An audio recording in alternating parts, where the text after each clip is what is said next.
There's like a delay, right? Hello? No, we're live. Hello? I think we are. Yeah? Yeah. Okay. Hello, everyone. Hi. I haven't done this in so long.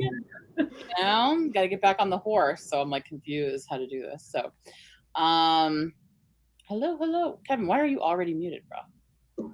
Danny was moving something. I didn't want it to be super loud. Okay. So I just muted it while. Hello. So it is officially Camp Nano, and for one night only, you got the four of us again doing a live stream. You know, I keep disappearing and reappearing.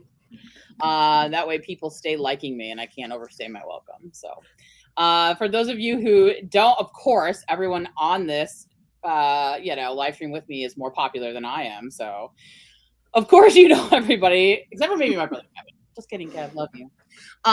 So, you know, we have Kevin and obviously Liselle and Lainey. So, say hello, everyone. I'm still trying to pull up the chat. It's taking forever. And let's do, hi, everyone's here. Hello. Hi. One night only. I mean, you know, there could be an encore performance at some point in the future. But, you know. Hello. Hi.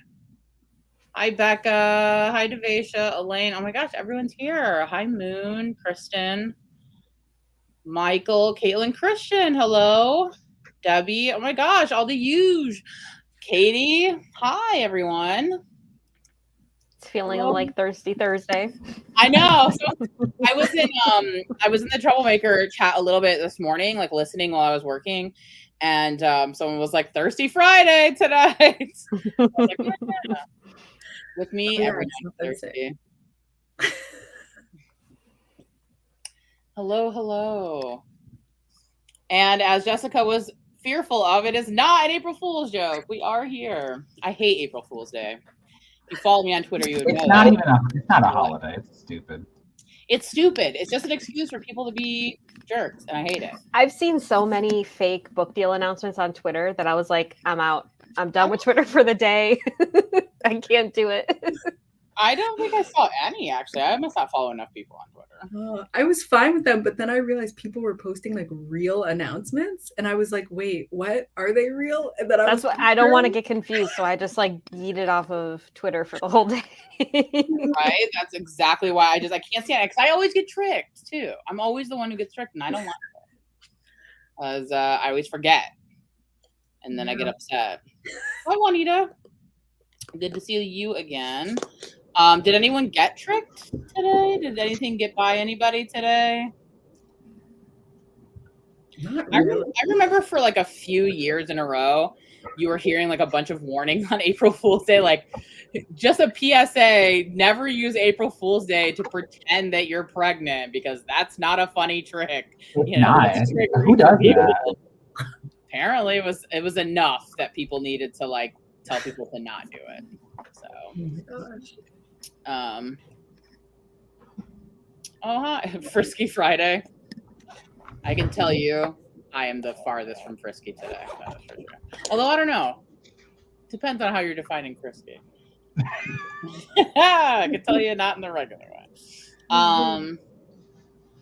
Oh, that's good, Moon. Moon didn't get. Oh, I should probably be showing some. See, I don't remember how to live stream, you guys. I'm just like hanging out. Hello. So I'll try to remember how to like show some of the stuff. But hi, everyone. This is obviously for Camp Nano, and I believe all three of you are doing camp, right? Yeah. Like you're doing something for camp in some sort of way. I'm technically starting before and like finishing after camp. Right. It's occurring. They're happening simultaneously. So. Right. Yeah. What about you? Oh, go ahead, Lainey. Oh, I'll just go first. So yeah, I saw on Instagram like people are like posting aesthetics of their Camp NaNoWriMo project. I'm like, oh, that's a good idea. I wonder what I'm going to do for Camp NaNoWriMo. And then I didn't realize it was like it started today. So I don't know. All the more reason to figure it out. Yeah, spend the first day figuring it out and then just go forward.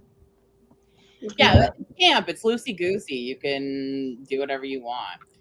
Also, thank you, Jessica, for reminding me that it was very simple as just clicking it. So appreciate you.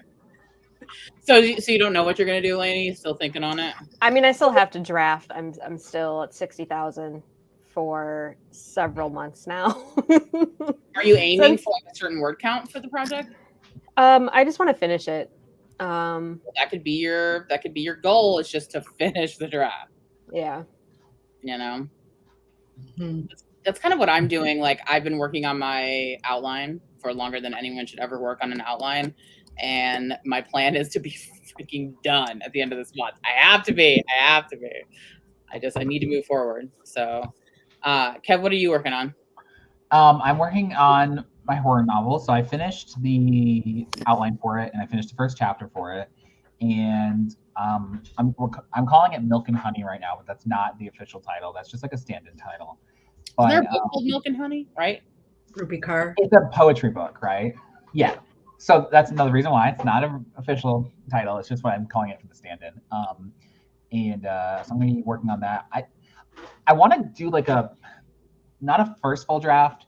I'm thinking like a 0.5 draft because I already did a 0 draft. So I'm like hoping to just kind of make a slightly longer draft, but I don't think it's going to be long enough, if that makes sense, because my outline is not long enough, I don't think. But I just want to get writing on it. So we'll see. I think my goal is to finish a draft this month. I don't know how long that takes. Okay, so you want to finish the whole draft for the month.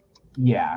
I don't think it's going to be like 80,000 words. I think I'm aiming for like 40,000. I'm trying to be on the short end and not pull. You're kind of doing like an actual trying to do a short draft, and she always says that she goes longer.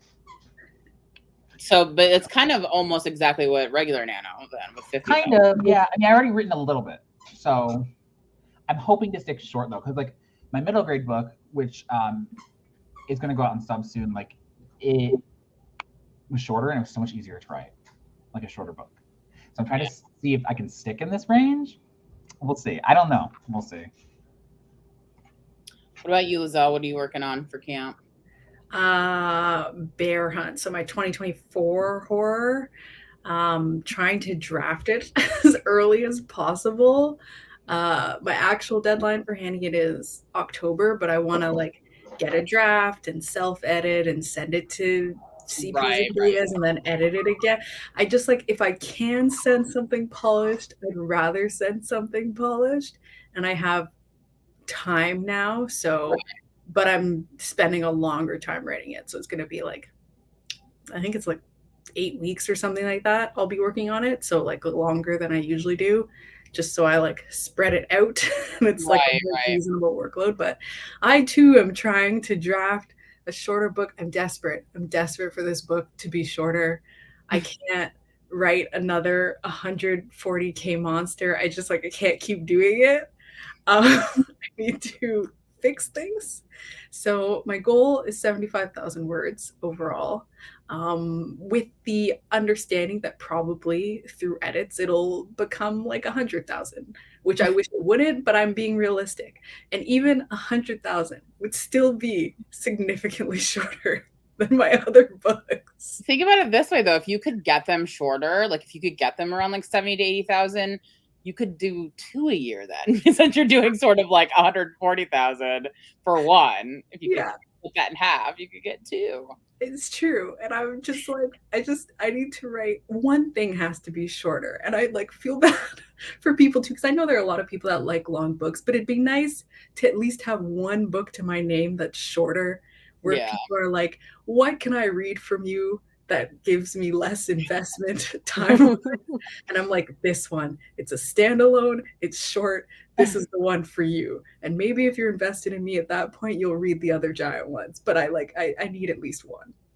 Do you have like because I know you said you're giving yourself 8 weeks, so do you have like an amount you're trying to get done like during April, like for camp, like the camp time?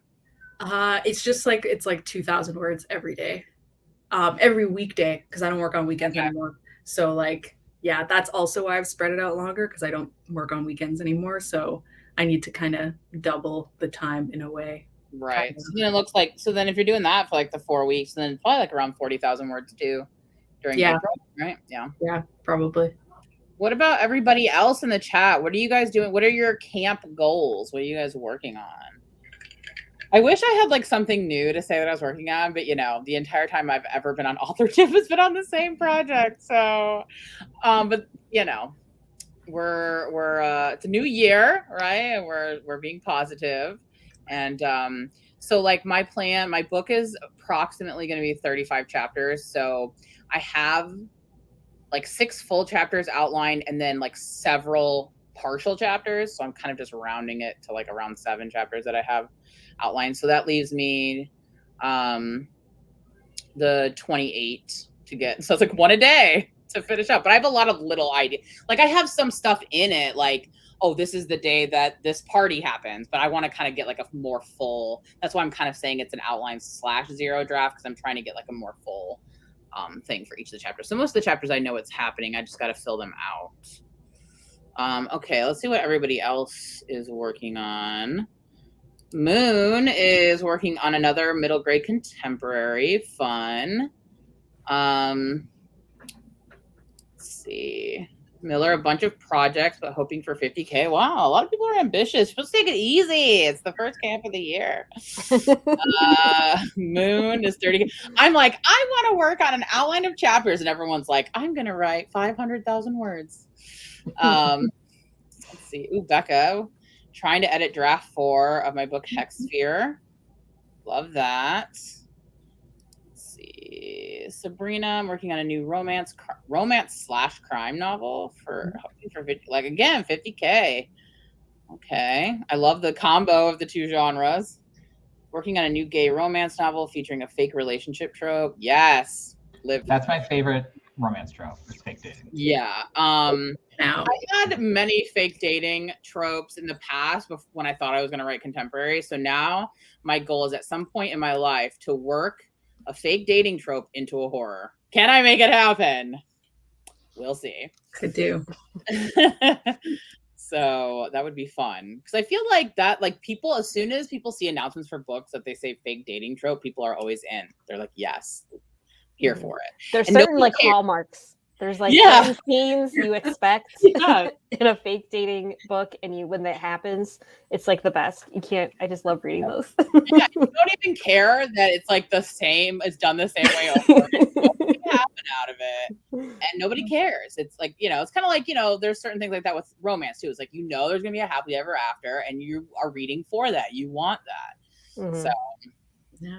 Fake dating stresses me out because I always know there's going to be a confrontation where like somebody's like, you know, this isn't real to me. I'm like, I don't actually care about you. And one person's crushed, and then they got to figure it out. And I feel pre-stressed. my favorite part of all of it, and this is what usually happens, is that the first person gets into the fake relationship with like nefarious intentions, but then eventually falls for the person. But then the second person always finds out about the original intentions and is upset. Yeah, so they're upset. And they have to be like, no, it doesn't matter anymore. I love that. That's my favorite. My favorite fake dating is Drive Me Crazy with Melissa Joan Hart. Yes. I love that movie so much. It is so I don't remember good. the guy's name. What's that guy's name? Adrian. Adrian Grenier. Yeah. Yeah. I love that movie so much. I love that movie too. I feel like I feel like that's like one of the classics, but of course, like Lainey was saying, like all the Hallmark movies too, like they have they all have that. And it just, and I like to see all the different ways in which people end up in a fake dating, like, you know what I mean? Because I feel like sometimes at least people have more interesting things, like, oh, I need to like pretend that I'm married so I can inherit, you know, something from the will. Yeah, or see, when it comes to like fake dating, I don't really like it when it's one-sided, like what you were saying about how someone then finds out. It's like, you know, Yeah. she's all that kind of yeah, side of fake dating. I don't really like. I like when they both enter it and they know that they are. And then that's what I have in my book right now. They have to start fake dating because their families are very affluent and they're just trying to like get votes for the election, but they're both dating. That's why Drive Me Crazy, because they go into it together to make other people jealous. Yes. And then they fall for each other. Yeah. See, I think what this is like, I think it really says a lot about me, but my favorite books with romance is there has to be a part where someone's heart is broken, because I need the really low to appreciate the high, you know? So it's like, I need that moment of like pain. Like I need it in the story. So, and I usually prefer it when it's the guy who's in pain. So love that. Cause I love to see like, you know, I love to see a guy with a broken heart. Can't help it, I guess. So I live for that. Let's see, what's other people working on? I think I saw Kristen. Love to be able to finish draft 2. How much do you have for that, Kristen? Do you have any like towards it yet, or is it like a full? Yeah, go through the whole thing. Ooh, finish revisions of my YA thriller. Exciting. And Elaine, I'm continuing to edit my middle grade horror this month. But I have 2 outlines I want to draft for camp. See, me and my one little outline, everyone's I'm drafting and doing 2 outlines. So I'm just taking it easy, folks. Let's see.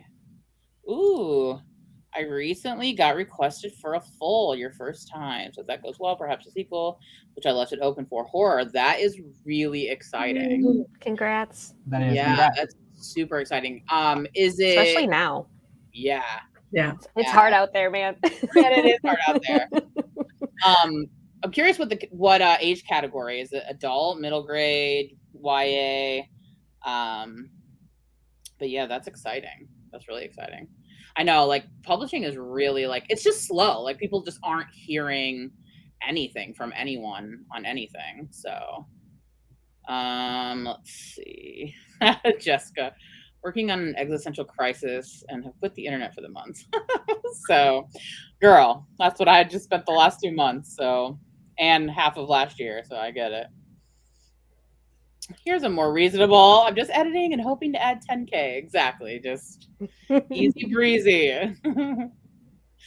Yeah, that's a good point, Moon. Like a lot of you are in here kind of doing a lot of stuff. I just saw a thing earlier where there an agent just opened up for queries, and she said that like the majority of what she got was YA fantasy, which nothing against fantasy, but it's kind of good to see that people are like, you know, I feel like a lot of people just assume that everyone's doing fantasy, so it's cool to see people doing different stuff. I also think a lot of people are pivoting to other stuff because fantasy can be kind of hard. So let's see. Yeah, looks like Lindsay decided to show up. Hello, Lindsay Puckett. Lindsay's here. Hello, Lindsay. Here, I'll put her on blast. So was Alexa done? Oh my God, and Alexa. Hello, Alexa. Huzzah. I think it was Lauren Spieler. Yeah, Lauren Spieler. Lauren Spieler, yes. Yeah. But I did see Alana tweeted like a thread or something that mostly her submissions, which since she opened was all YA fantasy too. Oh, really? Was it? Mm-hmm. I just like, it's hard for those of you, you know, like, that like love the fantasy and you want to write. It's like, good, everyone else, get out of here, do other stuff. You know? That's funny. So, Juanita's still working on her thriller. A lot of people, I think thrillers are really kind of like, I feel like it speaks to the moment, you know, people want some exciting, some intrigue, some mystery, because the last couple of years have been for everybody. So, yeah, so I guess we should probably, I don't know, maybe do a sprint. What do you guys think? Yeah, no? Oh, I didn't even think I probably need a timer then, yeah. Yeah, I'm rusty. I also, just as a, like, you know, just in case it's coming off, I'm on a new medication that's making me a little more talkative, even more than usual. So please don't let me bulldoze the conversation today. Although I am starting to wind down. It is getting toward the end of the day. So I'm going to pull up a timer really quick. We could just do like a quick, maybe like 15-minute, just to grease the wheels a little bit. Ooh, here's one with a rainbow. Alexa said, I think it's because thrillers showcase the worst of humanity. Very true. You know what I like about thrillers too, and I like this about thriller movies also, is that I like that, like, so because I have like a really hard time paying attention to stuff, like I usually will do other things like when I'm watching movies, but like a thriller or like a mystery, like I want to try to figure it out. I want to try to like figure out what's happening. So I'm like fully engaged, man. Like the whole, although I'm probably like annoying to Aaron because I will talk through the whole thing. Like every time something happens, I have like a new, I like refresh on what my ideas are. Oh, maybe I'm wrong. Oh, maybe it's not that guy. Oh, maybe it is that guy. Oh, I bet he's doing this. And Aaron's just like, That's part of the fun. yeah, exactly. I'm also like a stupid viewer, kind of, because it's always someone that's been introduced in the cast, right? Yes. And I sometimes can never guess the person. Like I just watched a movie where that was the same thing, and when the killer was revealed, I was like, "What? I never even thought of it." You're the intended audience, lady. I am. I don't even with like Alexa's books, because I read the Ivies before it came out, and I was like, I had no idea who it was. I didn't guess either. And I told her, I'm gonna be your stupid thriller reader because I won't guess. I'm like that too, though. I'll make so many wild guesses and like so often be completely off and wrong. I love to guess like 4 or 5 different options, and then that way at the end, no matter what, I can say, I knew it. I told you it was so and so. And Aaron's like, yeah, but you also said it was this and this and this. Yeah, but I sussed it out. He's like, yeah, because that's what they set you up for, all of those options, and you fell for all of them. So yeah, but then I can just take the credit no matter what. Yep. Alexa wanted to know what movie, and it's The Silencing. It's on Prime. Jamie Lannister is in it. Oh, okay. Yeah. Is that a before or after Game of Thrones, Jamie Lannister? After. I think it just came out last year. Yeah. And slipped under the radar during the pandemic, as most movies did. Yeah, for sure. I feel like they're also pumping a ton out. Like, I don't know. I read more now, so I can't keep up with anything. Oh yeah. There's a movie or a show out constantly. Yeah, definitely. Which reminds me of something I'll bring up in our next some things we've been watching lately. Can you guys, did I do that right? No, I didn't. I'm like the worst trying to do this. Let me try again. I'm trying to share the screen. Right? Oh wait.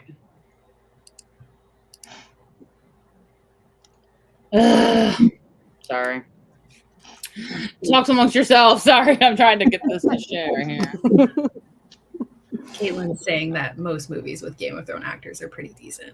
And I feel like that's fair. A lot of them were like at one point in Game of Thrones, it kind of felt like if you were from the UK and you were an actor of any known renown, we were going to see you in Game of Thrones. So I feel like quite good. I'm trying to think if I've seen anything with any of the Game of Thrones people post Game of Thrones. Oh, post Game of Thrones. They all needed a nap. Danny / forget her real name. She's been in some Amelia stuff. Clark. Yeah. Oh, I feel like Jon Snow is in Marvel now. Who is? Jon Snow. Oh yeah. I saw Littlefinger in something recently, and I was like, Littlefinger, and then that was it. He was in the British Queer as Folk. He plays like the quote unquote like slutty one, and I thought it was so weird. I was like, really, Littlefinger? Weird. Weird. All right, I finally figured out technology, and I have a timer up. So we are going to do a 15-minute sprint, and then we will come back. If I can figure out how to click on it. Okay. All right, we ready, everyone? Yeah. All right, let's go.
Ding-a-ling-a-ling-a-ling. Ding-a-ling. That time it was weird. Good. I was gonna say it was the worst timer to choose for someone with ADHD because it was a lot happening. It kept distracting me, like having something move so fast in my like eyesight. I didn't see it. I had to use the second screen for my like plotting stuff, so that's why I minimized it. I minimized it because it kept going, and I was like, I can't deal with it. I had to keep it up so that I could like know when it was done, but like it was just like doing the most, and it was so distracting. So I apologize. I almost thought like, should I have like warned someone if they have like an issue with flashing stuff, because that was a lot. I'm just gonna be honest. The end sound of the twinkling stuff was a lot too. Oh, it had sound to it? Yeah. Did you not? Was that? Yeah. Yeah. I was like, wait, did I make that up? Was it only at the end or during the whole thing? At the end.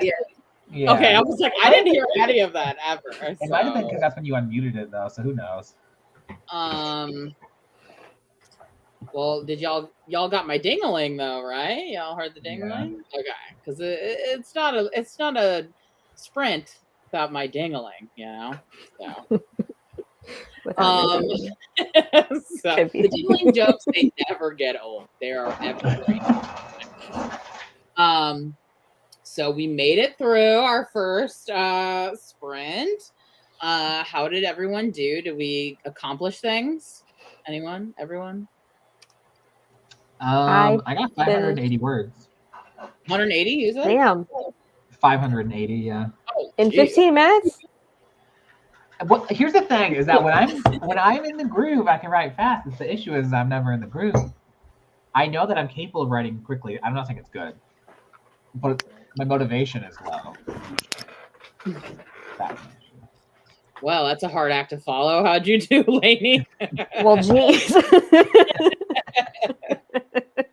I had 286, finished the chapter, and then nice. The last minute I pulled out my notebooks. I'm like, what happens next? So nice. I forgot that I had written earlier, so then I didn't look at what my word count was when I started, so who knows, but I'm writing a little confrontation sibling sort of scene.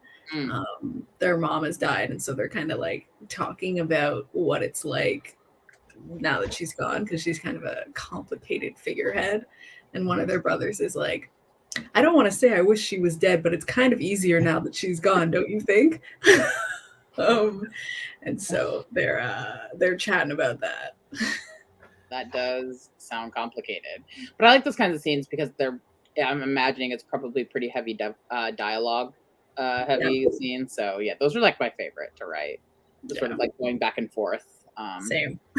For that kind of stuff. So I really I added a couple of things, but now I'm like second guessing something. I have like an annoying reporter, right, in my book who like, because like in my book, like, you know, there's like national attention to like something that happened, and so there's like people in town because of it. And I'm kind of like channeling Gale Weathers a little bit with my character, you know. And so I had her like first appearing in one scene, but now I realize that like that interaction might be happening too soon because she kind of like reveals some stuff that I think maybe needs to happen 1 or 2 chapters later. So now I'm trying to like figure that out. So that's where I'm at. But I realized that like I watched recently the new Scream movie, and I was like, I pull very heavily from Scream. Even though my book is not like a slasher, it's got a lot of like similar vibes in some ways and like similar characters. So I was like, okay, I don't hate that. I don't hate that it's similar. So I love the Scream movies. So the book I'm working on pulls very heavily from Midsummer. Like Midsummer, yeah. But I'm also pulling in a lot from Bly Manor now, and also like the Wicker Man, the original Wicker Man. So I'd like to believe that it's not too much Midsummer. I'll have to have my like critique people tell me if it feel like I did my own spin on it. The scene I have though, he's I don't kill the parents immediately, so that's something. I'm writing a scene where he's fighting with his mom, and it's kind of not to say triggering, but triggering. To write about fighting with a mom, I'm like, oh, this is weird. My book has mommy issues as well, so well, the thing is, like, we have the same mom. What a coincidence! Because like his mom's like an alcoholic, and I'm just like, I'm like, this is weird. Yeah. Lainey, what kind of scene are you writing? Oh, you're muted. You're muted. Sorry, the dogs were barking. Okay, so I'm writing the fake dating. So I just wrote the scene where it's like, you know what? After this is over, let's just be done with it. So even though they both like each other, they're deciding that, no, we shouldn't be together at all. See, that's the stuff that stresses me out.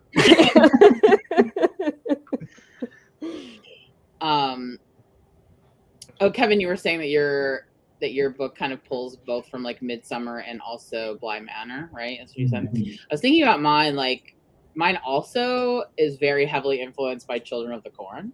So I guess, right, which is like only the first one, the rest can all just be forgotten. But if you told me, if you pitched it to me as Scream meets Children of the Corn, yes, I'm here for it. I love that. I love those comps.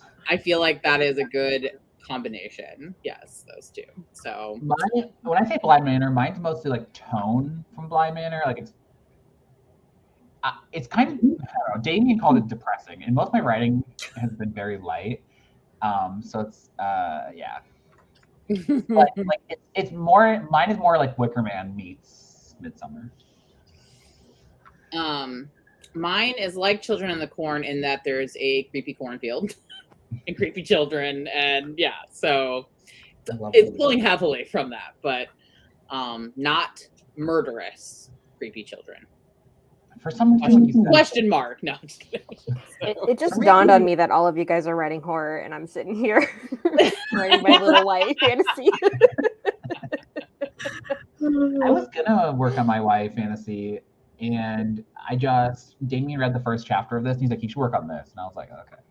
Because I do have a lot of my YA fantasy plotted out too. I just have to write it. Which one is that, Kev? The YA fantasy? It's the French inspired fantasy about magicians. Well, not kind of magicians, like a traveling circus. So like Cirque du Soleil. Yes, actually, yeah. And it's like during the French Revolution. So like they're going around to like try and entertain like the poorer people who are like dying and stuff, while the rich people are like having these extravagant parties and stuff, and like the main character starts to realize what's going on so kind of like Les Mis, I guess. He's starting to really see the world for what it is. Elephants, right? Water for Elephants. Yes, yeah. That's actually what heavily inspired it too. I love that movie. Have you seen the live action Dumbo? No, I haven't.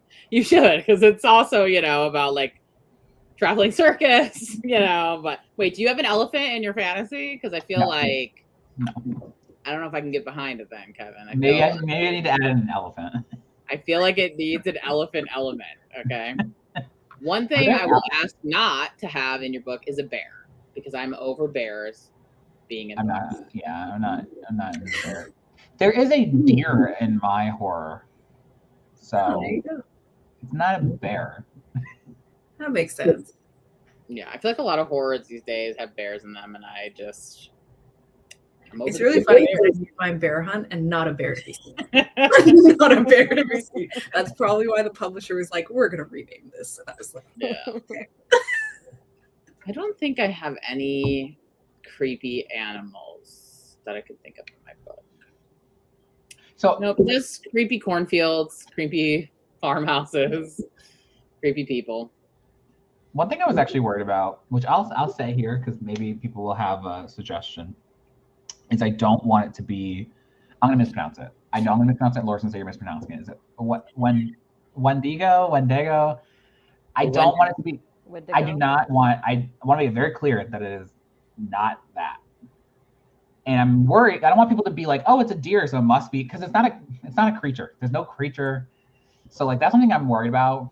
Is I want to be very clear that that is not what is happening. Well, the Wendigo is not a deer. I mean, Okay. But I feel like they often like describe it as like being antler-esque deer. yeah, but there's lots of like different descriptions of it too, especially depending on area and.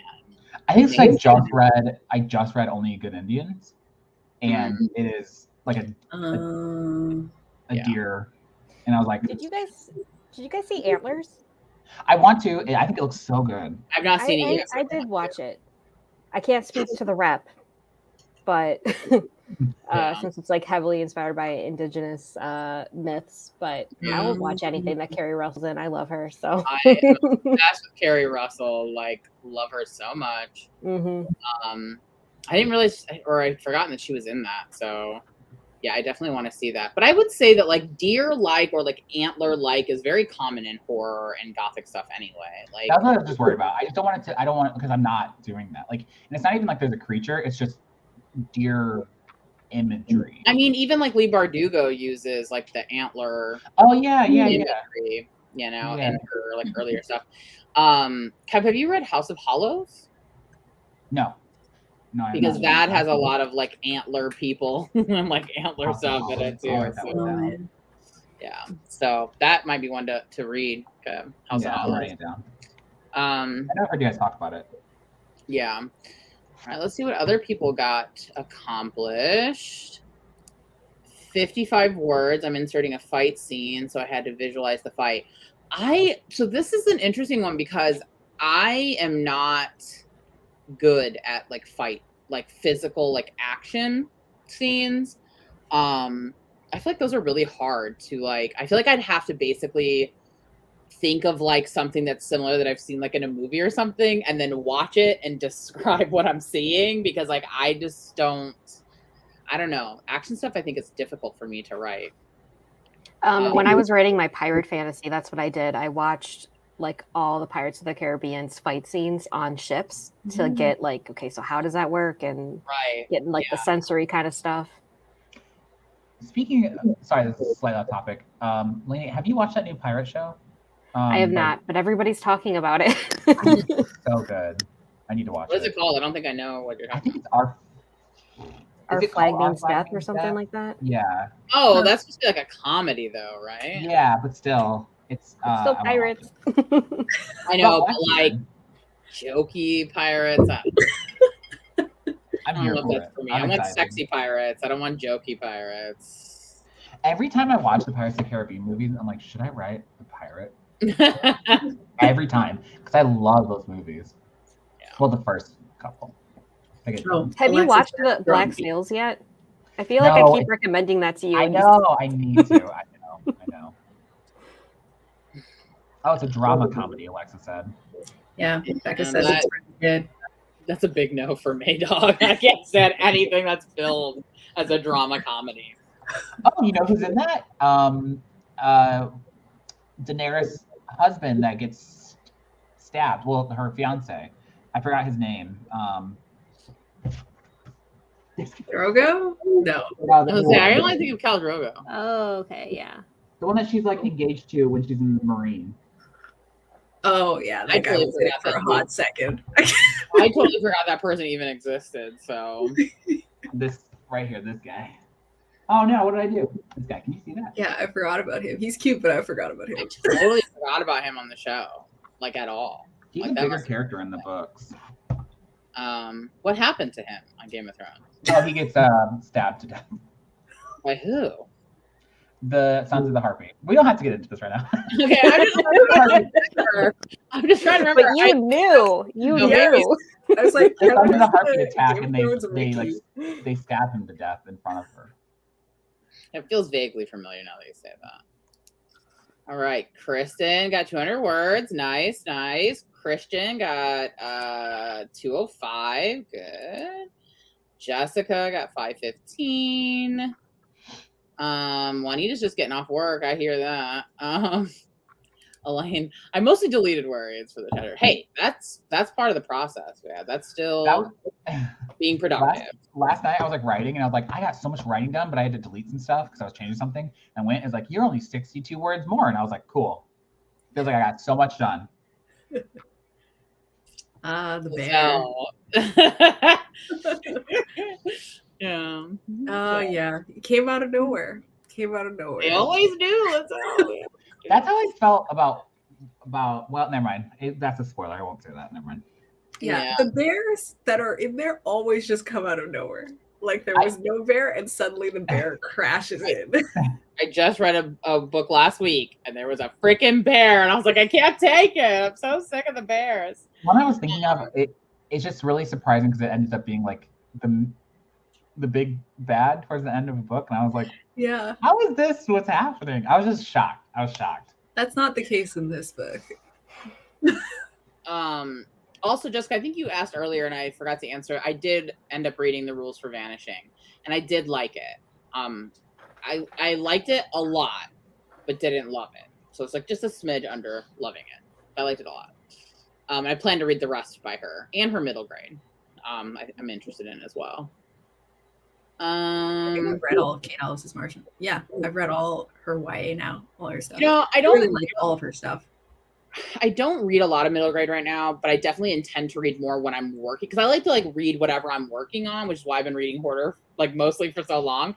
So, but I am really interested in her middle grade in particular, even outside of that, because it's about like a town every so many years has to sacrifice a child, and it's like a middle grade book, and so like the main character is the child that's chosen, and I'm like, wow, that is dark for a middle grade.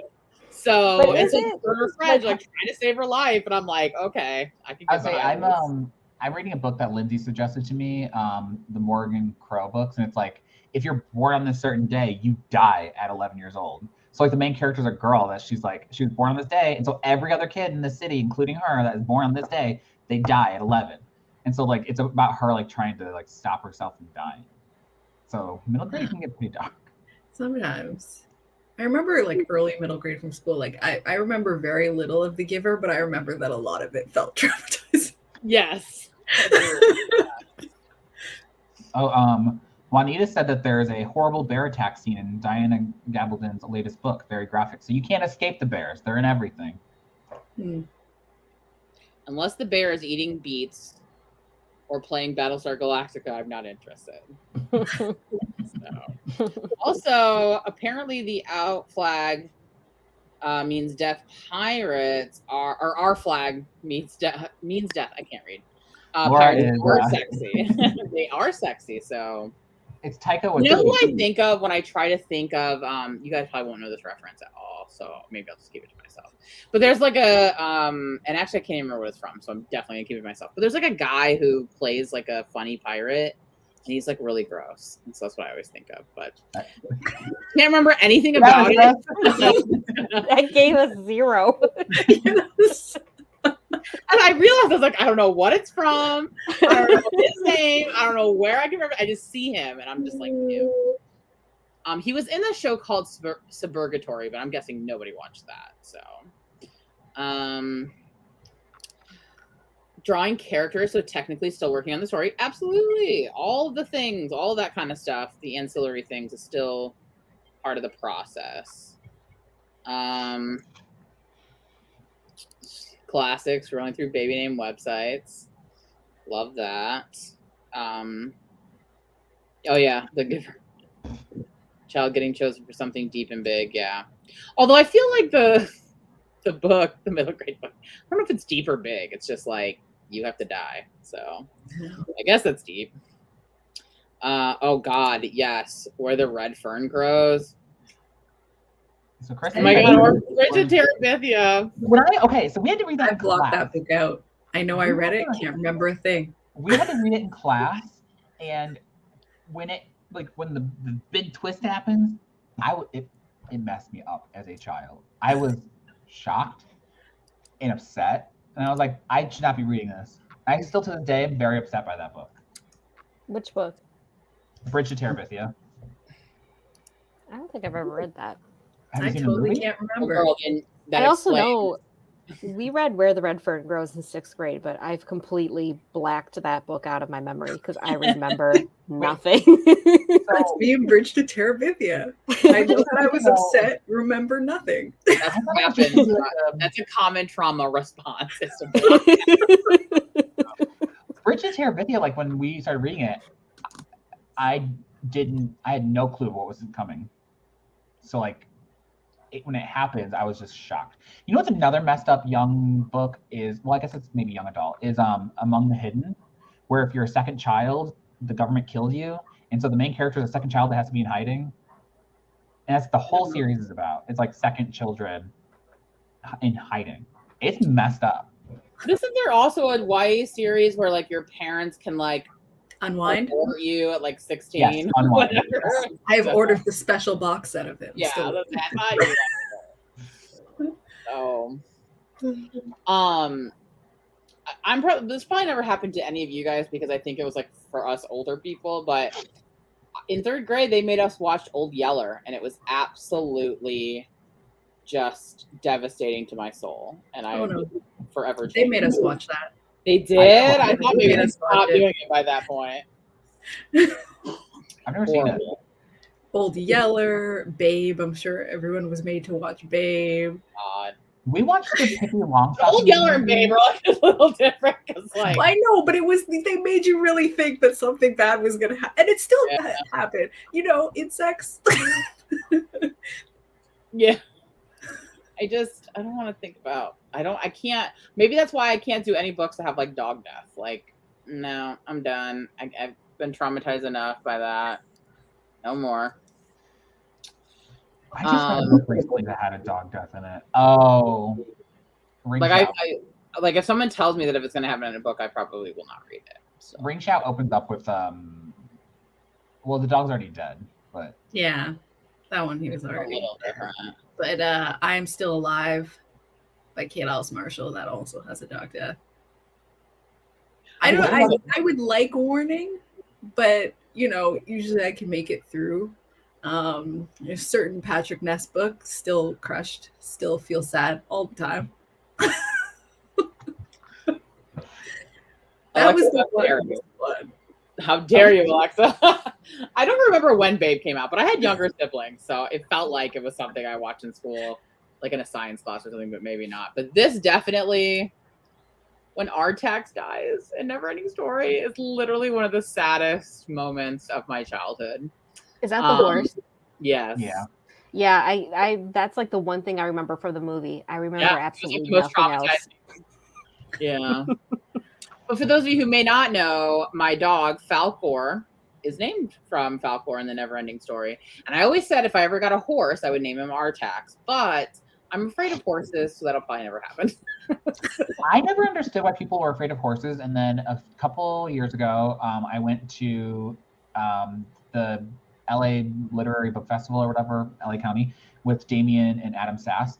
And there was a cop there and a horse. And I've never seen a horse up close, apparently. Those things are huge and scary and muscular. They're teeth, they will bite you, they will eat you, they'll step on you, they'll throw you off, step on you, and kill you. They're horrible. Shocked by how beautiful, but from afar. And up close, like we were really close, and it's like all muscular. I'm like, that thing could kick me and kill me. It was 100%. Terrifying.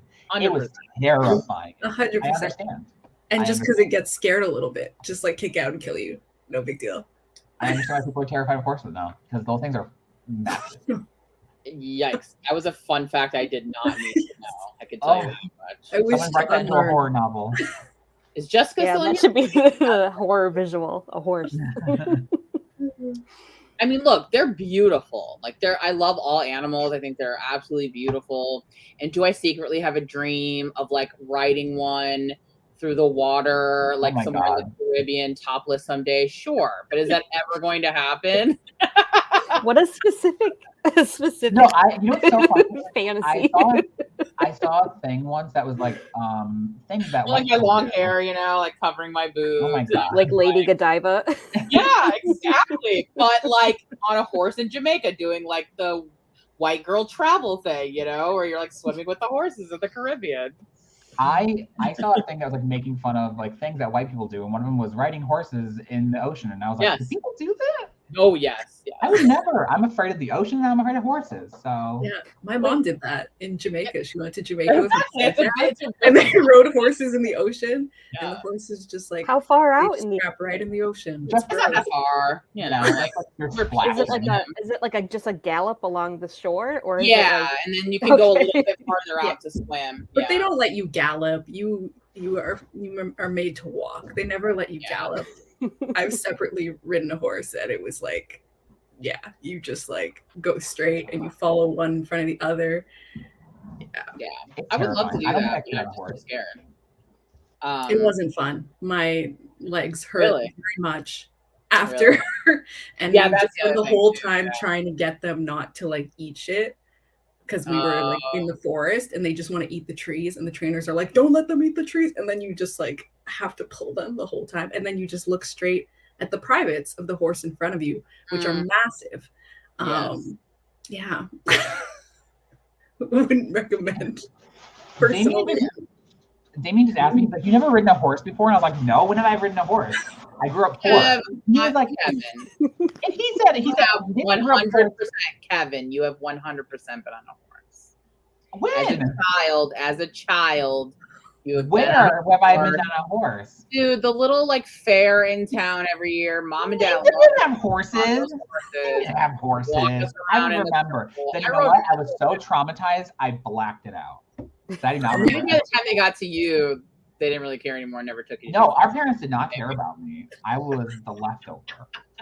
Our parents were already divorced at that point, so maybe they were just kind of over all that. I had the magical childhood where I was riding horses and ponies and stuff. I was not. Because I know definitely for sure me, Matthew, and Jason. But to be honest, maybe I'm like 99% sure. Of course, I could be wrong. I could have been so young I don't remember it, but I don't, in my memory, cannot remember ever riding a horse. One year they had baby elephants and we rode them. Where? Like, the thing now, like in the parking lot of a Kmart, like. No. That's the Midwest for you with those little carnivals. So, yeah. So, but yeah, I would definitely. But yeah, Kristen's saying it's not as majestic. It probably is. I'm sure it's not. But like in my mind, if I were ever, that's how it would be. You know. So, yeah, this is me, Division. I had the opportunity to ride one, but noped out. I like brushing the manes, though. I don't want my hand anywhere near their mouth. Those teeth are very scary to me. Yeah, terrifying. All right, guys, we should probably do another sprint. Let's see if I can not seem old when I try to share the screen again this time. I think I got it figured out. This time we'll do 20, and if you are a previous Thirsty Thursday participant, you may recognize this timer. Good old SpongeBob. Never gets old with SpongeBob. God. This is old school. Yeah. Now, can I get my mouse to go to the other screen? There we go. So we'll do 20 minutes this time. And yeah, I mean, you have a little moving SpongeBob, but it's not going to be as like epileptic, like convulsive, issues as the last one. They really they should have had a warning on it, like for sure. That rainbow was intense. So, my apologies if it was triggering to anybody, but I can assure you, SpongeBob moves much slower. So, all right, we'll do 20 minutes and then we'll come back. So happy whatever you're doing, happy work.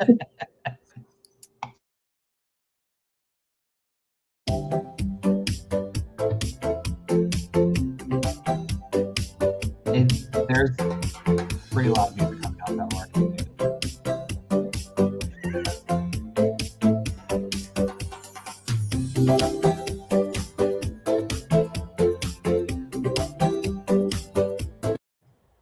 Sorry.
Ding-a-ling-a-ling.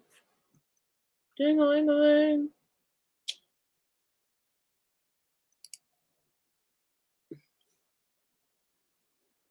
Kevin, come back. Trying to calculate. Hello. Sorry, I was running to the bathroom. I had to pee. You're being summoned.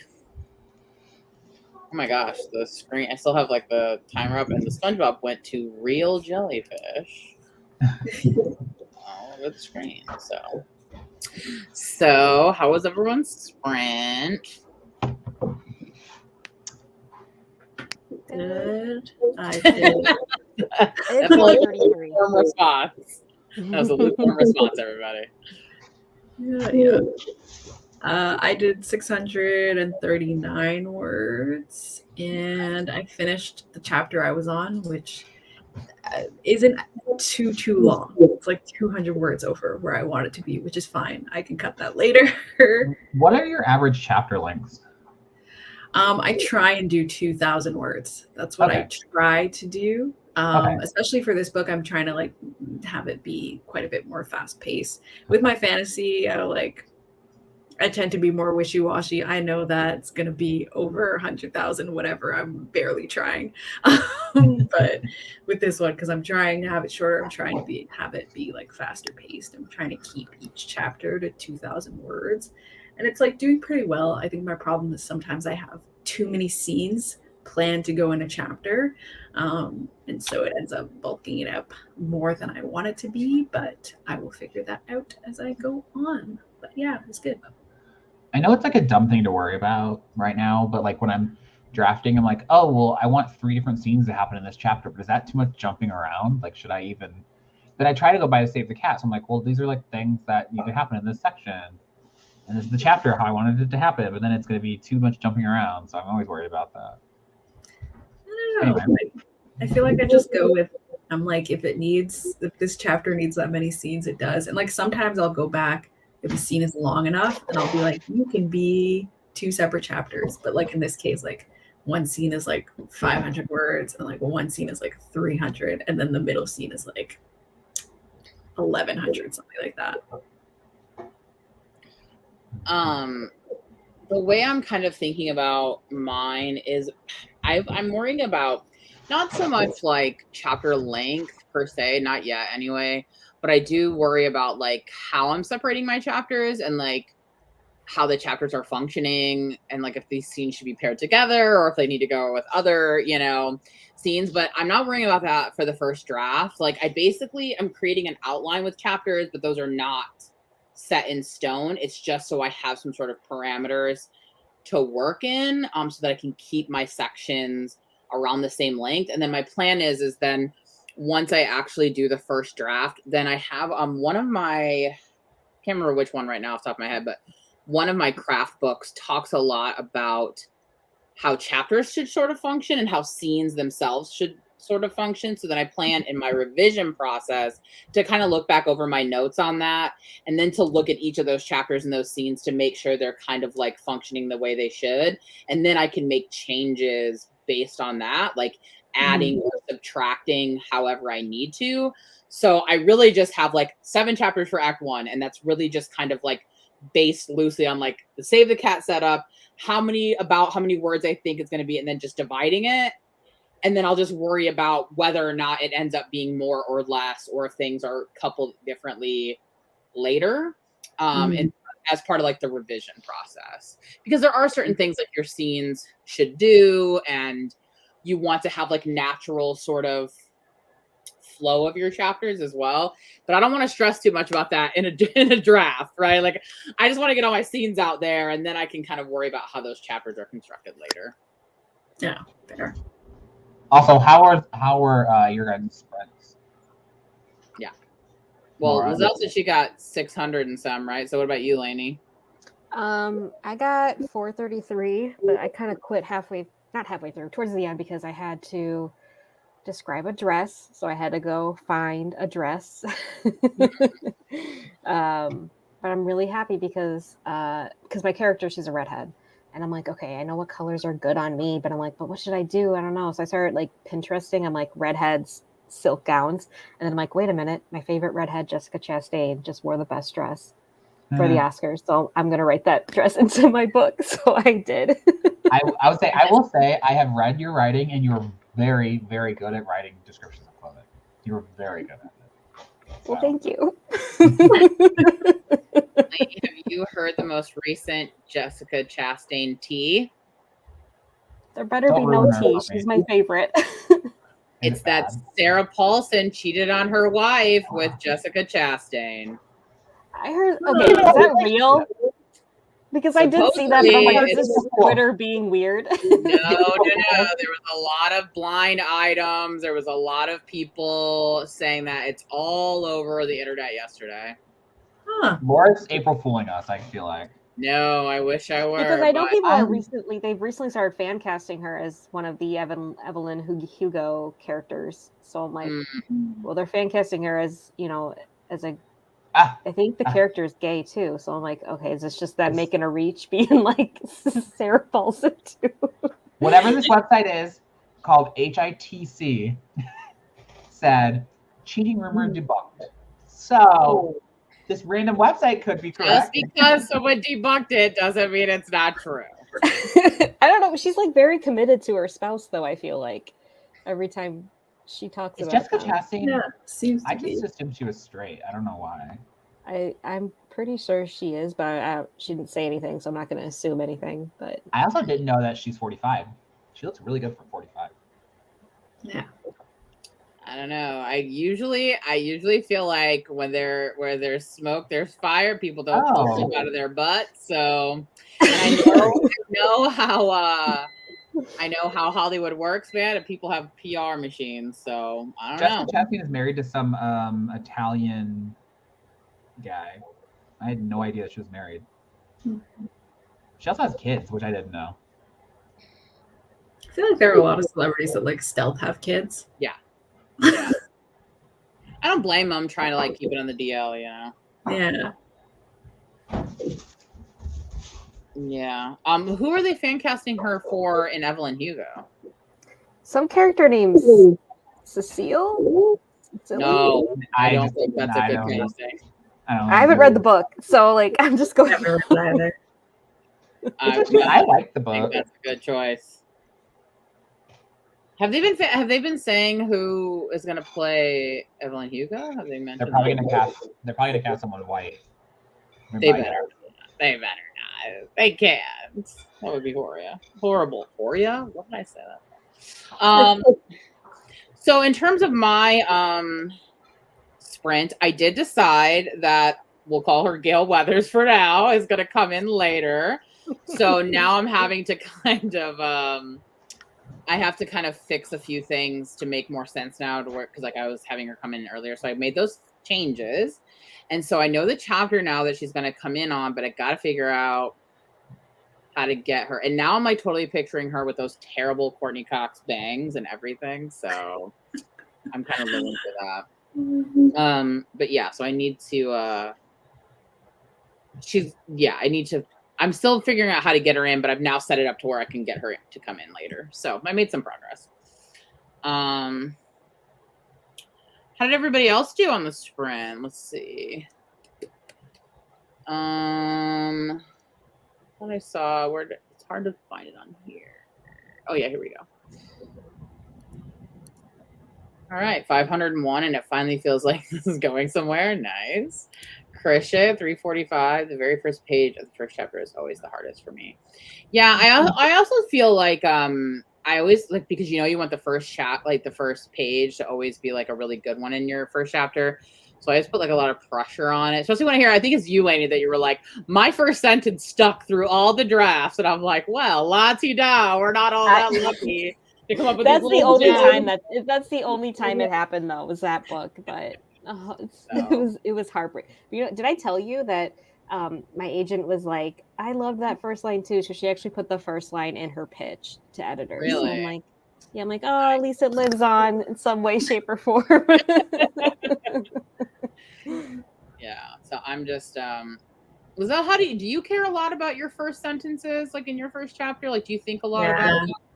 Yeah, mine usually end up staying the same too because I've thought about it so obsessively for a long time. Yeah. So that it usually ends up staying the same because I've given a lot of thought to it. And it's kind of interesting because this book I think is the first one with like a true prologue. Like my third book has like, it's not so much a prologue. It's just kind of like, it's like 1 to 2 pages. It'll probably be like 1 page in the actual thing. And it's just kind of like a quick, like a, what are you, I don't know, like an amuse-bouche. It's like, it's just a little taste. It's not the real thing. And then the first chapter starts, but like this one has like a true prologue. So then I kind of ended up doing that twice because I had to do it for the prologue character and then I had to do it for the main character. But yeah, I don't know. Actually, I had to put it. That kind of reminds me, Liselle, I wanted to ask you specifically, since you're someone who's written horror, and I know you already kind of like have a process, so you don't really go by like other ways of doing things, but you know, in the plotter thing, they have like the horror beats. And one of the things that they mention in the horror like beat sheet, and when I saw that, I realized that a lot, I mean, I guess more so movies, but some books do too. Maybe I did bring this up to you, where they say that like the first scene is often like your first glimpse of like bad stuff. And then it go kind of like, think of it like the first scene of Scream, right? Mm-hmm. Where it's like you have, or the first scene in There's Someone Inside Your House, right? Like you have that opening scene that gives the Fear Street 1994. Yes, exactly. Right. So you have that opening one and then you kind of back up and introduce the story and get whatever. So I was just curious if you, in your horror books, how do you kind of open both of those? Do you open them sort of like the slow opening, like a regular, or do you kind of have something like that in the beginning? The third book is a regular. And then this book, I do that. It has the classic horror cold open, you know, because it's a different character and it's not even a spoiler. It's a character that dies. So like, right. It's the death scene that you get right off the bat. And then we go back and then it's like several months after that character's death, then you're being introduced to the actual main character and the family and all that stuff. So it's the mom's death scene. That's the first chapter. But in my third one, I just like when I did my own thing, but like with that little like taster in the front, but it's a very different kind. They're both very different kinds of horror to me. Like my third book is a very slow burn, intense, like psychological sort of thriller.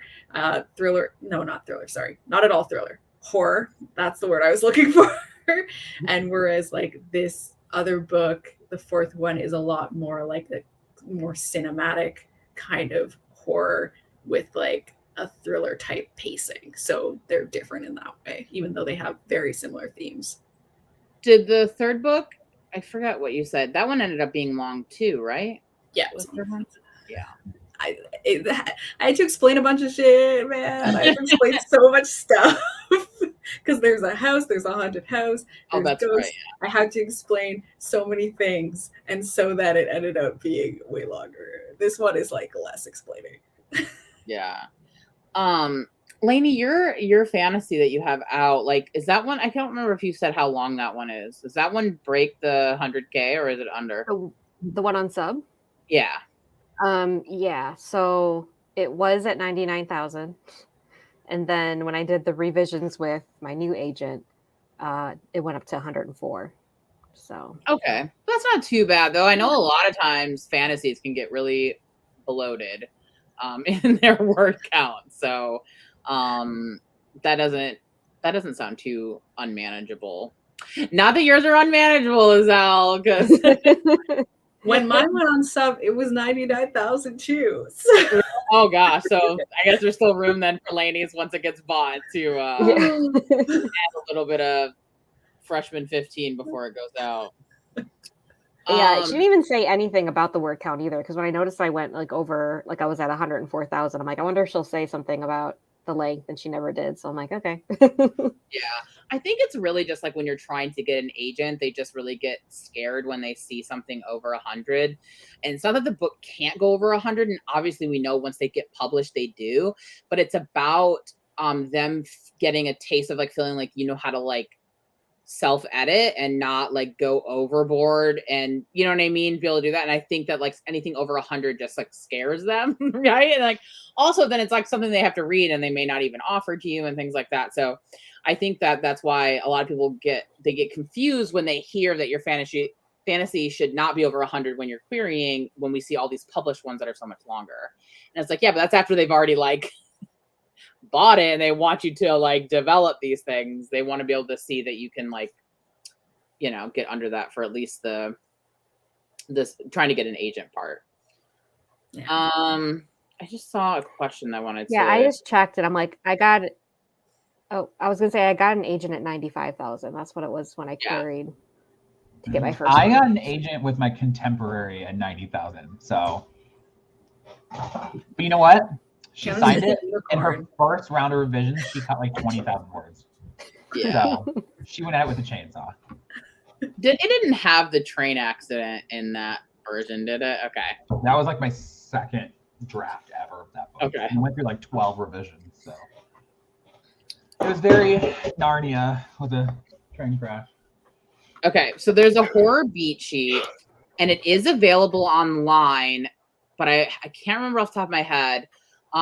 Because the Plotter program, which Liselle has a really great video on if you haven't watched it, about using Plotter, one of the advantages to Plotter is that they've made like connections with a bunch of different like authors and books and stuff that offer different kinds of like formatting or like plotting, you know, things, and they provide those in the Plotter like program. And so one of them is the horror beat sheet, and if you go into it on Plotter, there is a link to like the actual website where it can be found on the internet. So if you do some Googling, you might be able to find it, because I know I found the original somewhere, but I also saved it on a Word doc from Plotter because I had like the free version of Plotter. So I was like, I hurry up, like copy paste all this.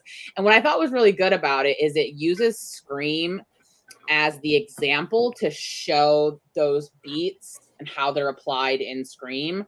And it was actually really helpful. And obviously, like any other kind of like beat sheet, like not every horror uses it, but I liked a lot of what it had in there. And it kind of, when it provided the reasons of like why these things, I realized that my horror was already kind of doing those things in that order, but to see it kind of discussed in that way made me think more,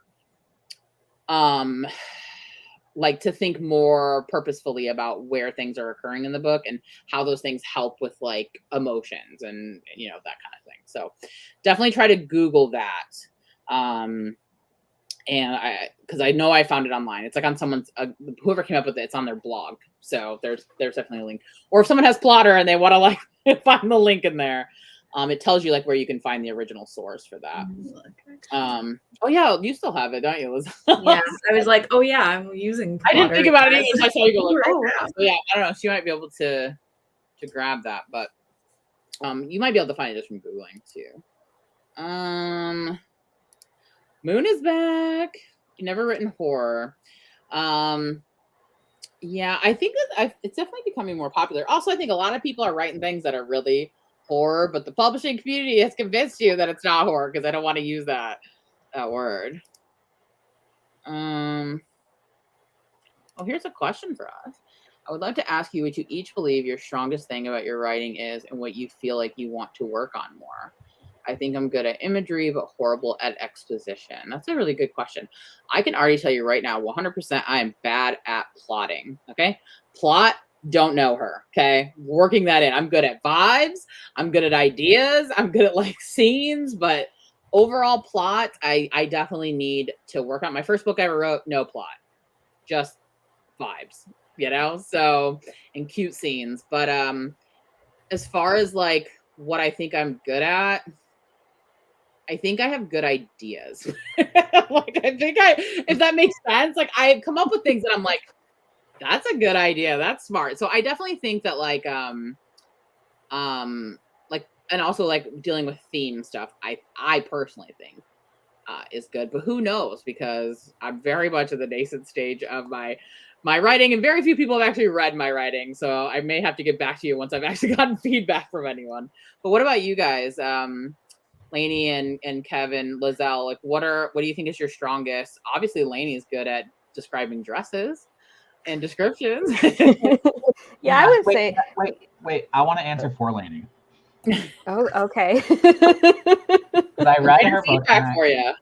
I'm just saying that Lainey is very, very good at world building, at making it seem like it's honestly on a level with like fantasy that I've read that's published, like George R. R. Martin, like world building. You're so good at it, like making me feel like this is a real like country kingdom that I could go to. Like the world building, the whole like religion hierarchy and like descriptions and stuff like that. So I just think you're very, very good at world building. And I know you're bad at taking compliments. So that's why I wanted to answer, because I knew it would make you uncomfortable. You know, I was actually going to say, it's interesting that like the things that people compliment you on are the things you don't think you're good at, because I never thought I was good at world building or like setting and stuff like that. But then I've like been consistently told like that's your favorite part, or like you really love that part. Like my critique partners, Kevin, you, my first agent, always used to mention like the world building, and I'm like, really? Because like that's the part I'm like most self-conscious about, that I don't think is very good. But yeah, so I guess I'll finally admit to the fact that I'm good at world building, but I'm weird about it. Well, the thing I think I need to work on, I feel like sometimes it's plot. God. And connecting everything and making sure it makes sense, not just in my head, but for readers. That's it. I feel like I'm good at voice, and that's usually the thing I'm complimented on as well. So like that's what I feel like I do really well. And then what I need to work on more, like I'm the same with exposition. Like I'm bad at describing things, partially because I'm not good at picturing things in my head on my own. And so it's natural to me to think of like to imagine something as talking heads floating in space. So I tend to naturally write talking people kind of floating in space. And then whenever I have to do revisions, that's what I have to fix the most usually when I'm doing revisions, is I have to be like, okay, so now at the beginning of the chapter, we have to describe what everything looks like. And when people are moving around, we have to describe where they are going and where they're sitting and what they're touching. And so I use like a ton of reference photos and stuff for that. But I never do that naturally. I always have to force myself to do that. I want to say what an old video you did that I thought was absolutely genius is when you did your video where you made the house from your book in Sims. Yeah. I thought that was such a genius idea, because when you're making up a space, like it's hard to sometimes to imagine it. Like you imagine it one way, but I think I remember you saying that you realized when you were building it that something wouldn't work, so you had to like refix something. I just thought that was such a genius idea. Yeah, I have to do that, because I did that all for this book I'm working on now. Because I can't tell what that stuff is. Like I would just have them floating around, whereas like now when I'm drafting, I like pull up the pictures and I'm like, okay, so this is her bedroom, so she comes out of the hall, this is her brother's bedroom, she walked down the hall and like looked to see if his door was open, and then she went down the stairs and like blah, blah, blah. And I have to do all of that, like especially in Blood Like Fate, there's like a very important plot point connected to the layout of the house. And that was the thing I kind of realized, because I was like, oh, you know, something happens and I'm like, everybody would have seen this happen. So I have to fix the layout to make it make sense why some people wouldn't have seen that. And so, yeah, I have to do that stuff. It was so smart though. It's such a smart idea. And if I was better at building on Sims, I would do it. I'm so bad at building on Sims. So we know. Shut up. Well, I put up here, Lindsay, who has read all three of your work, says, Kevin, that you're the bomb at complex family dynamics, and that Lainey, your romance kills her, and Lizelle's characters breathe off the page. So thanks, Lindsay. Thank you. Love that for you guys. Yeah, I think also I wanted to say when we were talking about this, so I'm going to shout out to Miranda because Miranda's also really good at voice. When Miranda's book comes out, y'all, someday, because it will, chef's kiss to voice on Miranda. So also Laura, Miranda, Laura kept talking about how good of a writer you are. I did. I was like, guys, I'm reading Miranda's work and it is so good. I loved it. So, and also Miranda, I can't believe you cut 6K. I'm a little shook, so we might have to talk about that. But so, but yeah, I think that like I like to think, because I think voice is like a really good one too, that like people really connect with books when there's a good voice, and it's something that like in my mind I think maybe I'm good at, but then a lot of the times I also just think that my voice in this book in particular, just because this character does have like not all of my characters I've thought of as like myself, and I wouldn't say this is a self-insert, but like some of her issues are my own issues. And so I feel like a lot of her voice is my own, and then I'm like, do I just like hearing myself, like my own voice, and that's why I think I'm good at this. So I don't know, but I'm trying to make her not like me, but I feel like it's hard when you're in the beginning stages of writing. You're still you're really kind of just I'm definitely, she's not a self-insert though, so I'm definitely not doing that. But I don't know, it's hard when you haven't had when you don't let people read your work to know what works. You have to actually write something though, you know, to get people to read your work. So I'm working on that. So and Lindsay says where did it go? Lindsay's biggest flaw is speed. She's a turtle writer. See, I wish I could revise fast. When there's people that I see on Twitter that are like revising like in a week, I'm like, how? Yeah. I can't do that. I feel like it would really depend on what I had to revise. Like sometimes there are things that I'm like, oh yeah, I can't actually revise it in a week because it's not really anything structural. But I know like Blood Like Fate, I like ended up revising that for like 2 months because I did a huge structural change. And it took forever. Yeah, that's kind of like I feel like that with drafting. Like Liselle, you're so fast at drafting. Like I think why though, Liselle, is like you're also really good at like being disciplined and being like, I have to do this thing. I'm going to do it. I did the thing, you know. And not like I think a lot of people struggle with having that kind of discipline.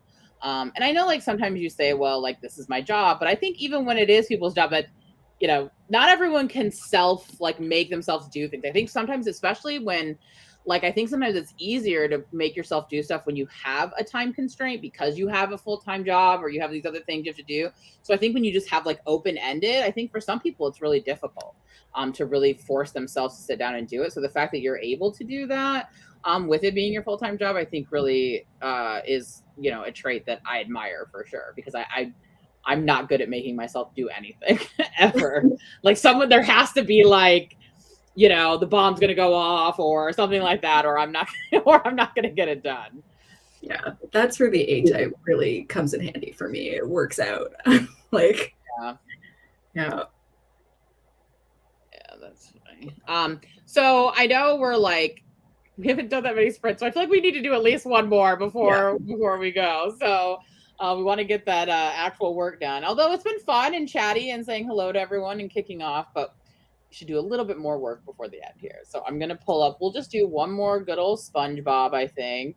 And you guys said I had a loud sound to it. I guess I must have it muted so that I can't hear the... what was the sound? It was like a tropical jam. It was the tropical music. It was just so loud. That is so funny. I don't understand why. I guess I think I have like the YouTube muted so that like the other, you know, when I pulled it up, the chat, so that it wouldn't do that. So I guess I just hear it, but it's muted now. So all right, so we'll pull up good old SpongeBob, and all right, we're gonna try to do one more 20 and get something accomplished. Let me share the screen. Positive vibes only, everybody, and watch some dancing SpongeBob characters. And I also have a problem getting my mouse over to that page. Okay. All right, ready? And got a nice little countdown here, too. It's muted, right? Yeah. Okay. Okay.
Ding-a-ling-a-ling.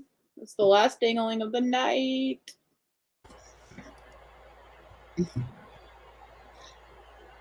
Hello, everyone. We are back. Last sprint. That was a pretty good one for me. I got quite a bit figured out, and I almost am completely done with my first act now that I've made that change. I just got to make a few changes and rethink some things in my last, like the break into two, like sort of like ending, like decision stuff. So, but yeah, I'm feeling pretty good about that. How did you guys do on this last sprint? Kevin? That was my worst one. I only got like 246 words. I had to do some research about something, but it's okay. I got like overall, I think I got like 1,200 words in, so I'm happy with the progress I did. I guess I'll go next. I got I got 441, but I'm mostly excited because I ended up writing 1,160 words total tonight, and Nice. this is the first I've written so much since February, so I will take it. Yeah. Does it feel good to be back there writing and getting into the story? Yeah, it is a little bit. And since I love my tropes, my romance, I totally just added in like she's wearing something so pretty, the Jessica Chastain dress, and he sees her. So like, there's that whole moment that always happens in romances. Yeah. Where they're like shook, they're like, oh my God, you're so pretty. Yeah. Love those too. I love that. Yeah, I got around 300 words. I was doing some describing stuff, and then I had to I got to this moment where I was like, oh no, she wouldn't do that. So she has to research something. We're in the quintessential library research scene. And she has to go on her Facebook. She has to contact a friend of her dad's. And she pulls out her laptop. And then halfway through typing it, I was like, a teenager would never do that. I was like, she would just do it on her phone. So she would pull up that on her laptop. So then I had to go back and do that. And then I had to be like, wait, if she was doing this on her phone, wouldn't she have got a message from this person on her phone ages ago? Why is she only sending a message back now? And so then I cogs started reworking, and I was like, okay, I gotta sit and think about this a little bit deeper. Yeah. I did that myself. I had a scene where I was like, okay, she gets up and goes to her desk and opens up her laptop to look blah, blah, blah up. And I'm like, wait, why would she do that? She could just grab her phone and Google it real quick. It doesn't make sense that she would go all the way to her desk to look on her laptop. And her laptop's just sitting on her desk over there, where it's my own self, my laptop's right on my bedside table. So it's I would just stay in bed and open it if I needed it for something. So yeah, little logistical things where you're wait. Yeah. How did everybody else do on that one? Oh yeah, Kevin, you were exposing yourself. I mean, it's fine. My name's on my Twitter, but I just didn't realize that I was logged in the wrong YouTube account when I was commenting. I was very confused. Yeah. I was very confused when Miranda was like, "Who's Kevin?" And I was like, "What?" Elaine wrote 157. Nice. It's always sad seeing that last dingling right off into the sunset. Oh, that's funny. Yeah, I feel let's see. Maddie said 510 of just banter. Love it. Love that. Also I was gonna say, Liselle, when you were saying the classic research scene, those are also always in horror, and I love it. Yeah. They gotta figure out what is the deal? How are we gonna solve this problem? We have to do the research. You gotta find something out. That's always the way it is. Yeah. This book is the most aligned to horror movie tropes and stuff like that. And they got to go to the library because they couldn't find it online. I'm about to say, I love when they got to go to the library. They got to pull out the microfiche. They got to like look in the little thing at the old newspapers. And We stuff. always call that. We always call, my friends and I, we call that Bella Googling, because it's like when Bella in Twilight looks up vampires. So we just like, here they are, Bella Googling again. Yeah. Basically, except she did try the internet stuff. She couldn't find it on the internet, so she's got to like, there's this whole tricking someone on Facebook to get information, and then they can look at the books and stuff. But like, yeah, it's true. It's just, it has to be. Also, IMC, great. I saw your comment about being on Do Not Disturb, but she's been waiting for this message all day. So I'm just like, I know she'd be checking her phone all the time to see if that message came through. So I think the message will just have to conveniently come through when they're at the library or something of that nature. I think with mine, like I have like an element of like, the Bella Googling, trying to find out some of the stuff, but I also have implemented the classic, there's like a really old person in town and they're the only one who knows like the town history because they've been around forever. So they remember the original stuff. So I definitely have one of those moments where they have to find like the town old person to like give them some more information. So yeah, I'm bringing that into it as well. Yeah, Krista has it too. Like, quintessential library scene, added historical society scene. Yep, you gotta have that. The town historian. Yep, exactly.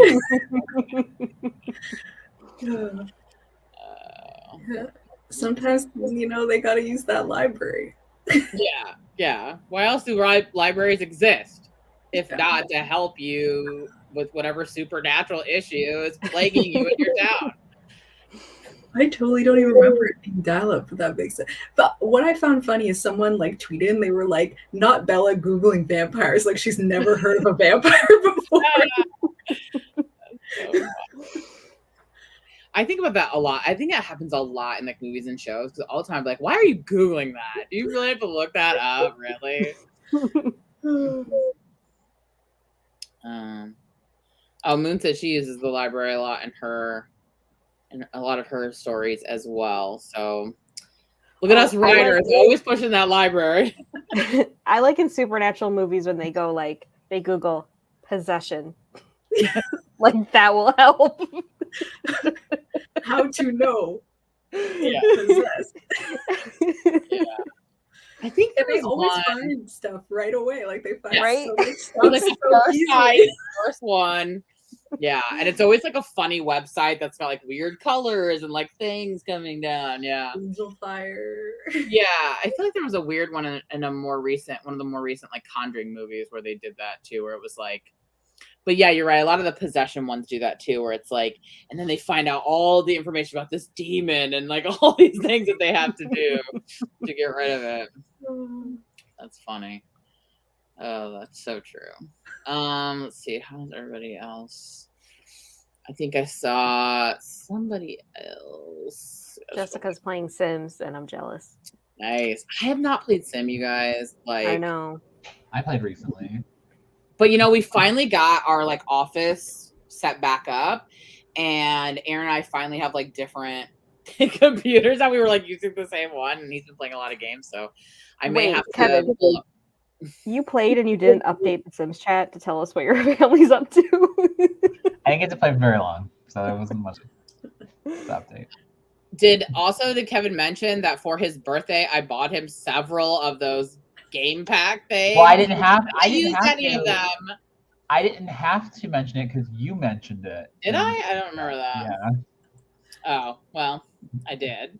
But I was mad because I was expecting you to play immediately and show me all the cool stuff and the things. It's funny is that as soon as I like installed them, Damien played Sims.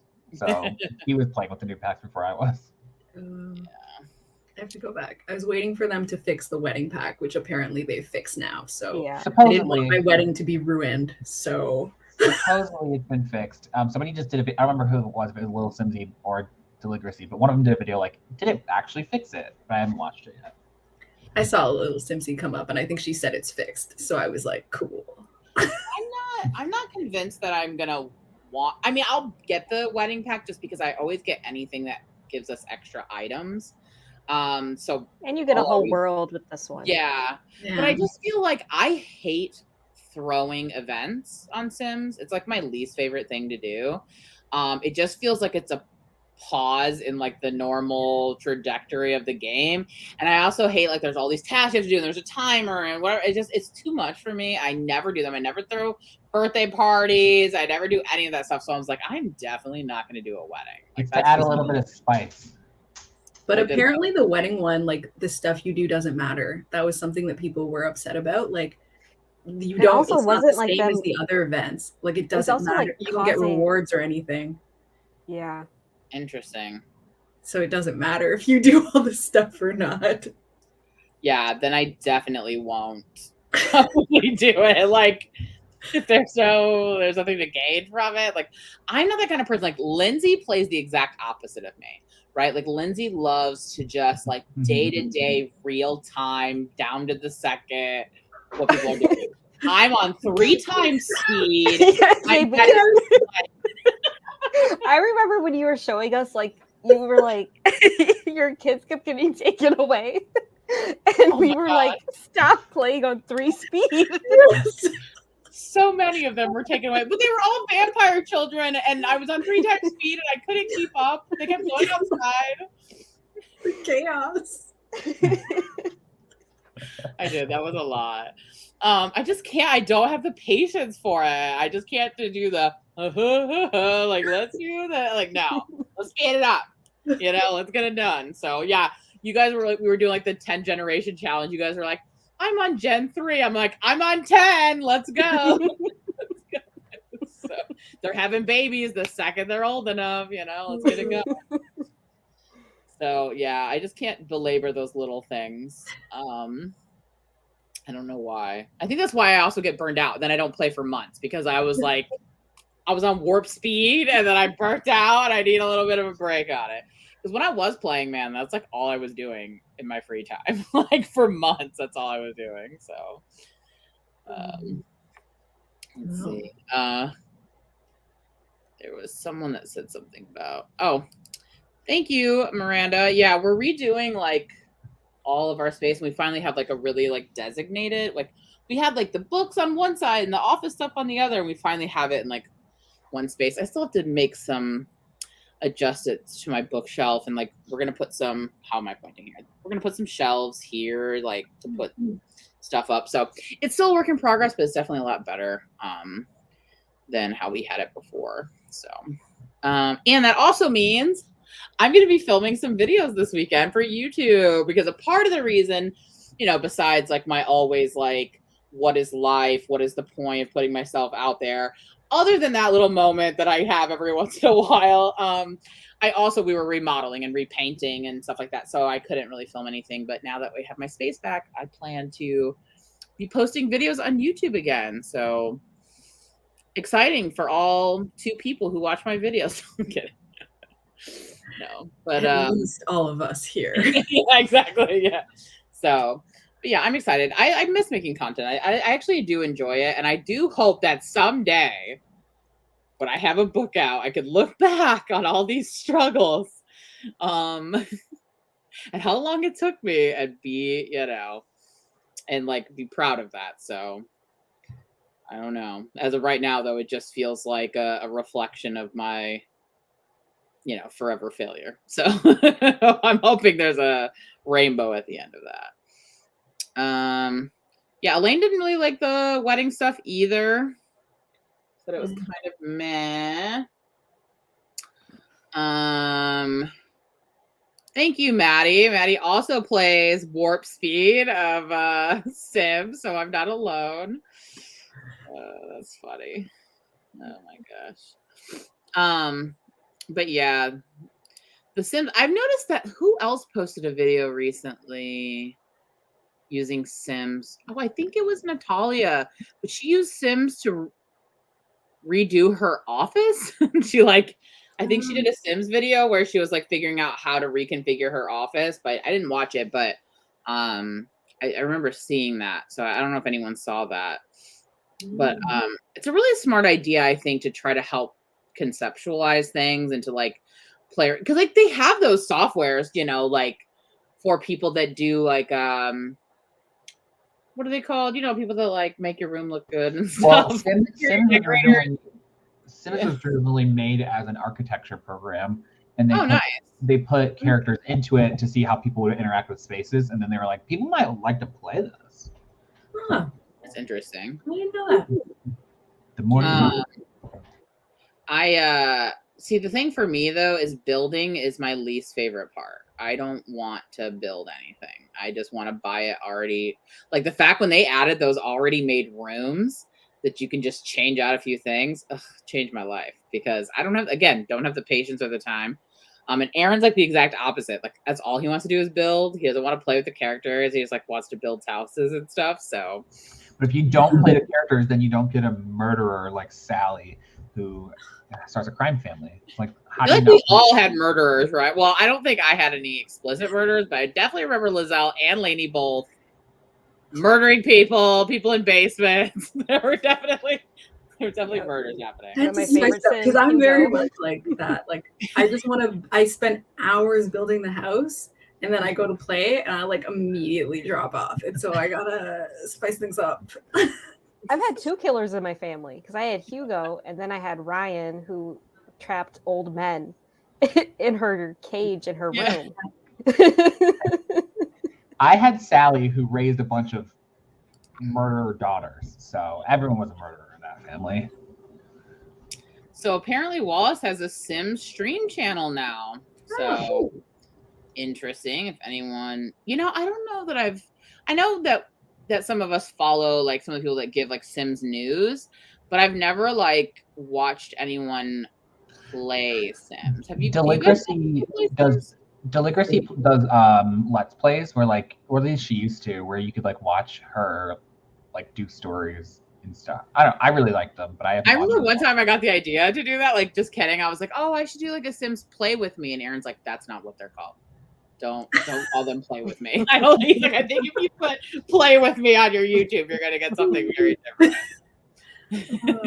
I watched a guy that did like a Sims Survivor, so it was like the Survivor TV show, but like the Sims, and he like made them do challenges and stuff. So I would just fast forward and I would watch them do the challenges. And then one person was doing a decade challenge, so I watched that for a while. I was watching them and their family through the decades. But I'll do stuff like that. Like I'll watch a video game walkthrough for like 12 hours. I will watch video game like Let's Plays for like 3 days straight, and I'll be like, I want this video game, and then I'll buy it and I'll play it for like an hour and be like, okay, I'm done. I've done it like 4 times. It's bad. But like I can watch. I love watching people play games that I can't get, like that my computer can't handle. Love it. I always remember that I'm bad at playing games, and so I'm like, you could never complete this, and you know that because you have 50 PS3 games that you've never finished because you're so good at it. I had 2 dreams recently that all of us were in a Minecraft game together. I don't know why.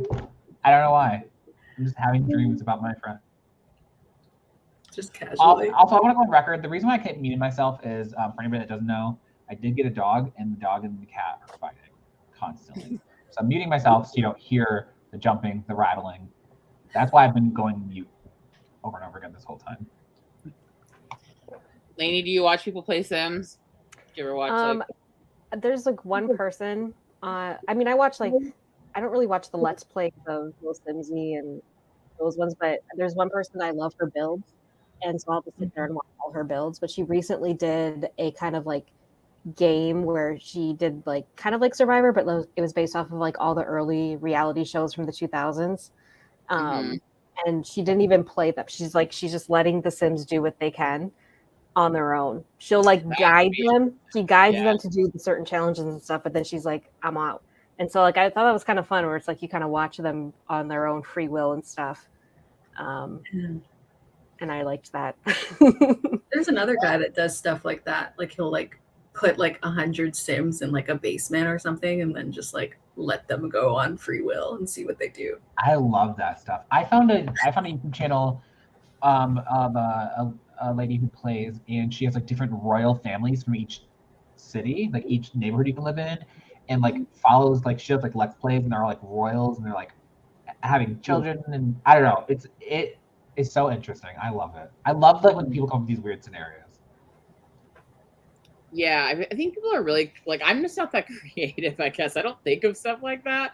I did see someone had like let their Sims go for like years or something, like just to kind of see like the game just played endlessly. Like I think something like that would be interesting, but I don't, again, like for me, like when I play, because you know I play on 3 times speed at all times, I also like I pause it and then I click all the things I want them to do in order until the thing is full, and then I hit play and hit 3 times speed so that they'll just hurry up and do it.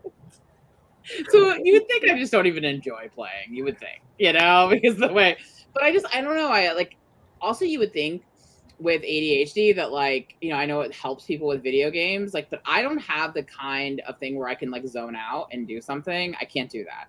So I think for me, it's like an attention issue. It's like, okay, I need like things to hurry up and happen. So I've never been able to get into video games. Like I cannot sit there. But Aaron's the exact opposite. I can play video games for hours and hours and hours, and I can yell his name 10 times, and it's just like I'm not even there. But I'm the opposite. I follow a lady named Shirley Curry, and she's like an mid 80-year-old woman who plays Skyrim. And it's amazing. And she calls her fans her grandkids. Oh, like, that's grandkids. cute. And I'm like, I cute. love her. I love her. And she's so funny because you can have like a companion in the game, and the way she talks to them, it's just so endearing, and it's just so cute. I love all of her videos.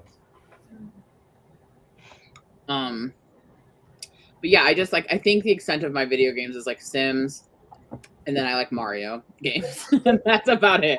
And so like I still have like a Wii U that I play, you know, some Mario games on, and that's about it. So I just don't have the attention span for it, I don't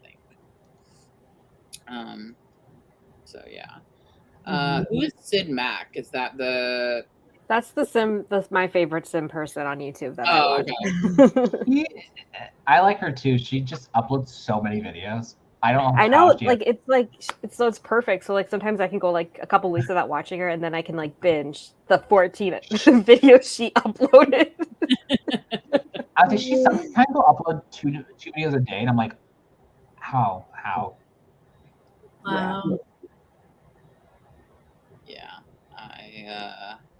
I don't know, like maybe it could be something like, do you guys like put it on like in the background, like while you're doing other things, or are you That's like what I do. Yeah. Or like when I'm like eating lunch, I'll like put on a video too. Mhm. Yeah. Yeah. But that that's might how be I do something. almost everything with the video. Yeah. Almost every video or movie. I do Yeah, like if I'm cleaning or something, or you know. I have or to have doing something on the my- background when I do anything, and I've been running out of like a lot of stuff to just put on the background because I need something that I specifically don't have to pay like 100% attention to, and I feel like I'm running out of stuff. So maybe I should look into this. Maybe I just put some video game not play with me, whatever they're called. Do not talk Like, that. Here's the thing that you have to do, Laura. It's not about finding really a game that you like. It's about finding someone's personality. That you like. Yeah. Because that will make or break. It doesn't matter what game they're playing. If you like someone's personality, that's really what's gonna Yeah. That's true. entertain. I also am just really drawn. I'll like admit that like I watch a lot of people that I watch on YouTube, like period. I don't necessarily like all the people I watch. For me, it's just like, do they have a personality? Right? It could be a bad personality, and I'm like hate watching them, or it could be a good one. And that's like in all facets. It's not necessarily like AuthorTube or anything like that, but it's just like, if someone has an interesting enough personality, that's enough for me. So I watch a lot of people that I'm like, I don't actually like this person really at all, but I watch them. So it doesn't take much for me. Because I also feel like a lot of people that do YouTube do not to have personalities a lot. So it's just like, it has to be something that's, like their personality interests me in some way. So But I'm probably gonna be the only person who admits that I like hate watch people on YouTube. We all do it. I'll say, but no one ever wants to say like, no, I don't hate watch people. Like, come on. But, oh yeah, the Let's Play. I keep saying it wrong, but oh, that was something else before we go. I did want to bring up because we had talked about watching like there'd been like a lot of thrillers and TV shows and movies and stuff, and I just wanted to say. We've been watching, I know we've all been watching a lot of really good, like there's been so many good, like true crime, like documentaries and docu-series about people and like all this stuff going on, like especially on Hulu, which unfortunately, Liselle, I know you guys don't have Hulu in Canada, but like, do you guys have a service that essentially will like show you some of the stuff that's on Hulu or like? Yeah, it depends. So if it's a Hulu original, we might not get it. It like depends on who like, I guess like buys the rights to it in Canada. So like sometimes something will be on Hulu and it'll show up on like Crave TV or it'll show up on Amazon Prime for us or like something random like that. But it kind of all depends on whether or not that happens. And some things just like never show up. I can't remember. There was something on Hulu that I like never got to watch. And I can't remember what it was. At the time I was devastated, but clearly I got over it because I can't even remember it now. But yeah, but whenever people say Hulu, I just kind of like block it out and I'm like, I probably won't see it because there's no way to tell where it's gone in Canada. Are you guys never going to get it? Like, is it just never going to happen for you guys? I don't know what's up with Hulu, like why they never done a Canadian thing. Cause like we didn't have Discovery Plus until like very recently, which is awesome. I love Discovery Plus. Yeah. So usually, eventually it comes to us some way, or they like pick one of the streaming services. Like we have HBO through Crave TV or something, but like sometimes they just like never do, or they like make it weirdly complicated. Like it's super hard to watch SNL in Canada. Like NBC really like hates us, which is like, wow, Lauren is such a country trader, but whatever. But yeah, sometimes it's just like that. And I think for my peace of mind, it's better to just ignore those things and kind of pretend like it's not occurring. Yeah, because the one that I just watched that was really good is I was just telling you guys about this is the what is it, The Girl from Plainville, but I think that's a Hulu original. I just saw an ad for that actually. Oh my god, it's so good. It's so good. Laura, really quick, in the private chat on StreamYard, Liselle sent the link to the horror beat sheets and I put it in chat earlier. I just realized that when I sent it, it's not letting me post links because I'm on the wrong account. So if you could copy and paste it in the chat. Okay, I didn't realize that. I always forget that there's that like little like internal one. Yeah, I never ended up pulling up the chat, so that. Well, because I tried sending the link to the Let's Play and it won't go through either. I think it's because I'm on the wrong account. So if you want to just copy. Well, Liselle for the win with the horror beat sheet link. So I just put it in the chat. I thought it went through earlier, and I just realized now that it didn't. So I apologize. And if you haven't watched Liselle's video on how to use Plotter, I highly recommend because I do think it's a really great program. I was too stupid to figure it out, but Liselle figured it out. And she makes it seem like, oh yes, this could be a really beneficial thing. And I do think it's cool that it like links all those different like plot like things. Like it has like the Save the Cat, it has like the snowflake method, and it even has things for like if you're gonna write thrillers and stuff like that. So I think that stuff was helpful in it too. Yeah, it's really cool. I'm really enjoying it. It's really helpful for me, especially like if you're going to have a lot of stuff going on, which usually my stories do, which is usually why they end up being so massive. It's just a lot easier to keep track of everything this way. So it's been really helpful for that. You know, I don't think it's absolutely perfect, but they're also actively working on it, which I like appreciate. Like on their website, they have like this roadmap and they show all the new features that they're coming up with, and you can like suggest features. And so they're actively working on it and updating it, which is like nice because I think some programs, like I don't know if Scrivener does like updates besides troubleshooting updates. Like I don't know that they add new features. So it's a little bit different. I think they do, because sometimes I'll get like a notification and be like, click here to update to the so-and-so version. Yeah, and then I do it. but then I don't And notice. then I don't know. anything. I don't really know what was in the update. I just do it. We just do it, and I'm like, what changed? Yeah, so that I never really know what's happening, which is also the helpful thing about Plotter. Like, they very plainly listed out the feature that they're going to add. So it's like, we're going to add this feature that can break your sheet into acts, so you can separate it by acts. And then I'm like, okay, that's a feature I can see and could immediately use.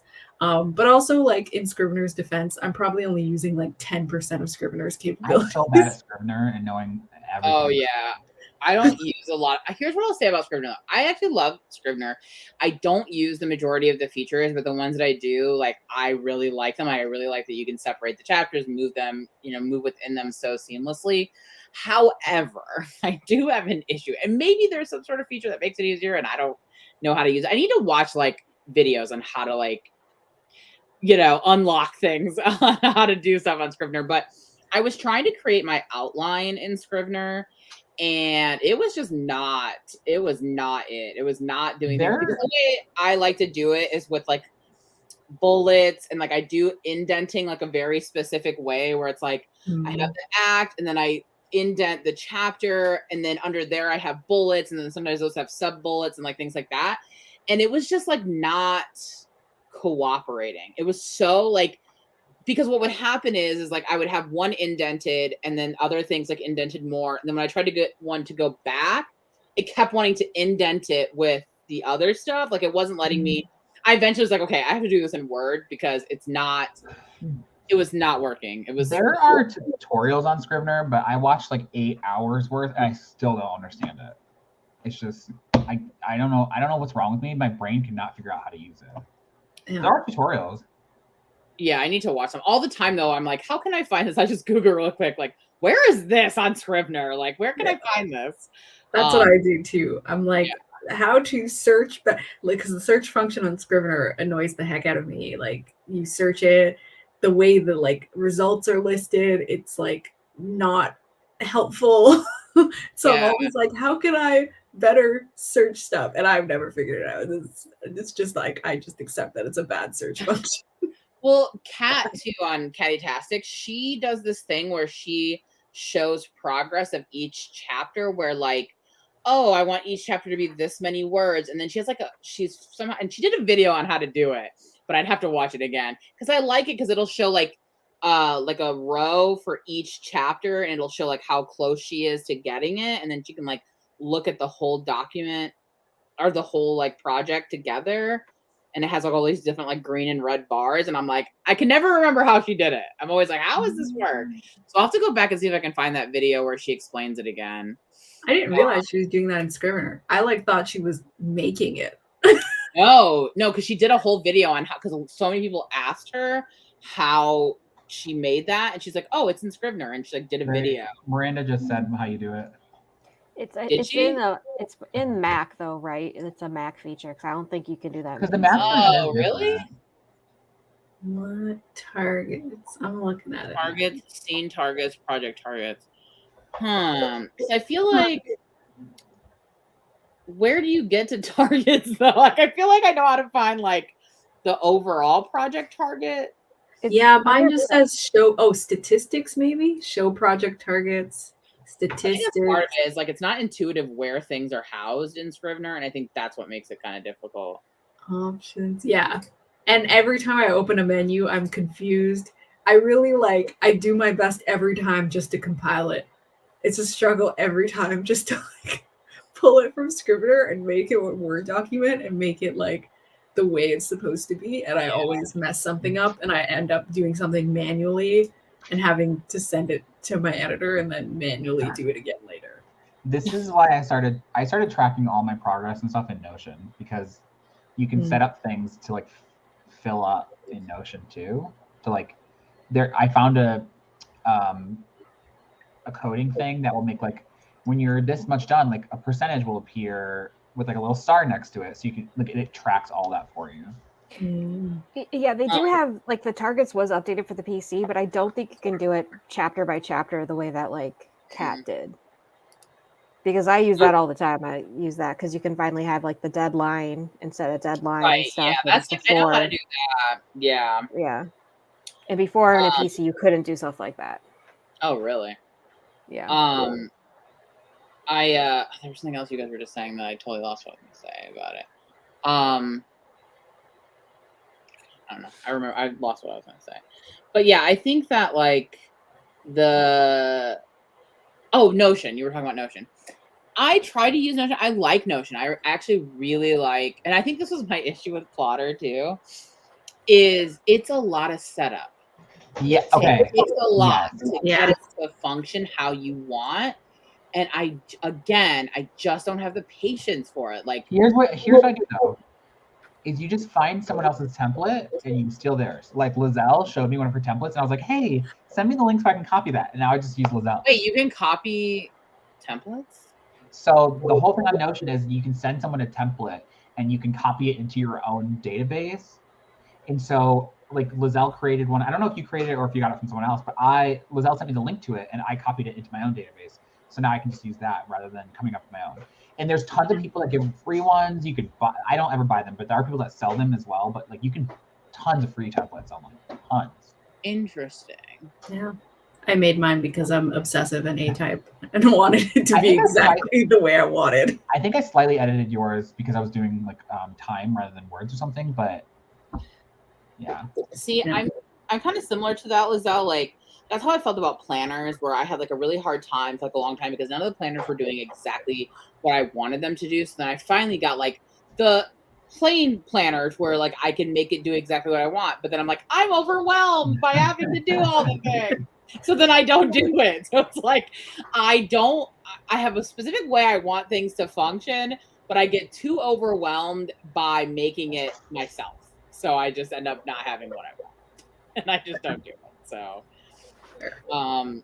but yeah, if I can siphon some of your type A results, Liselle, then that's a totally different story. Yeah, that's another thing too, Miranda. I forget. I have to go back to Notion also. I have it on my phone and I have it on all my computers. And then you can also access it via the internet. But I literally, because they just updated it actually. And so you can do it where like I have at the bottom, I have a favorite section. So it shows my favorite pages on my Notion. And one of them is like the book I'm working on right now. And so like, here's all my book ideas. And it just goes straight to that page on Notion. So there are nice features of it. I know we did that for a little while back. Aaron and I, we were trying to use it for like our business stuff, and we would like have it always sitting on the screen, like the little thing. And then I don't know. I don't remember why we stopped doing it. So it's like, I could get a habit for like a little bit, and then I just kind of fall off on it. Well, Notion also has it so you can have like collaborators now on certain pages. And so like, Laura, if you had like your whole life in Notion, but you wanted me to be able to see and collaborate on one page, you could set it so like I can only go into that one page. And so like if we were to like co-write a book, you could have everything on your Notion be private, but I have access to that one page. That's basically OneNote also, right? Like a OneNote, you can share a page or you can share the whole book. Yeah, OneNote is more basic. OneNote is ugly. And it's ugly. I actually like OneNote because we use it a lot for work. And I also started using OneNote for my writing because I don't use the OneNote where the tabs are at the top. I have it set up where they're on the side. Isn't that how Evernote is? Huh? I think Evernote's similar to that, isn't it? I have no idea. No, they're different. But most people use OneNote at work. They have like all those little tabs at the top, and I can't take that. That's how I use OneNote. Yeah, I have to have it on the left. I just have to have all my books on the left. And I really like that. And I tried using it for like my writing ideas because I could have like the different tabs for all the different like genre ideas I have and all this stuff. But then again, it was just like, I don't know. I did it for a little bit. It just kind of fell away. So I don't know. I think it's like a me issue, not the apps or the stuff. So I end up just scribbling everything on paper. I'm just like, I'm old. Like I end up just. See, I was doing it on paper and then I started losing stuff. And I was like, I can't. Even though I prefer to do things on paper, like tactile, I end up losing everything. Yeah. I have to use paper for some stuff with writing. Like when I'm trying to like brainstorm I have to do like on paper. Mm-hmm. And I also stole Lizelle's TBR Notion template. Oh yeah, my reading thing. That's really what I mostly use it for. My reading stuff. Although I think you have it set up so you can see the covers of your books. I can't figure out how to get that view, so I might need your help. Yeah, you should let me know. I have like 6 separate views. So I can see all the covers of my TBR, see all the covers of my read books. I have a table that shows just the books I've read in that month. I have a table for my favorites of the year. I have a table for TBR new releases. I have a little emoji I use for when I pre-order. Yeah. I have a pre-order. Why? Like, I don't know. Like, do you like? Well, so I don't double pre-order because last year I double pre-ordered 2 separate books. So like, I put a little money emoji so I know that I pre-ordered it. So I don't pre-order it again. I see. Yeah.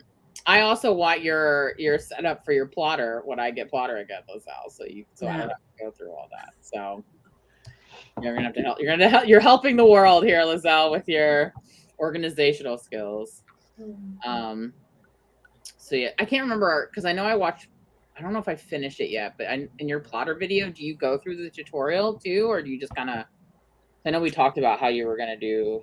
Yeah, so this one I just like showed everything I did. So I showed a template I had, and then I showed my bear hunt outline with like blurs. Right, that's right. I remember that now. Which seemed to work all right. Yeah. I'm assuming, I guess there's people out there too that also kind of do. I don't know, because it's a pretty new program. I don't think a lot of people know about it or use it.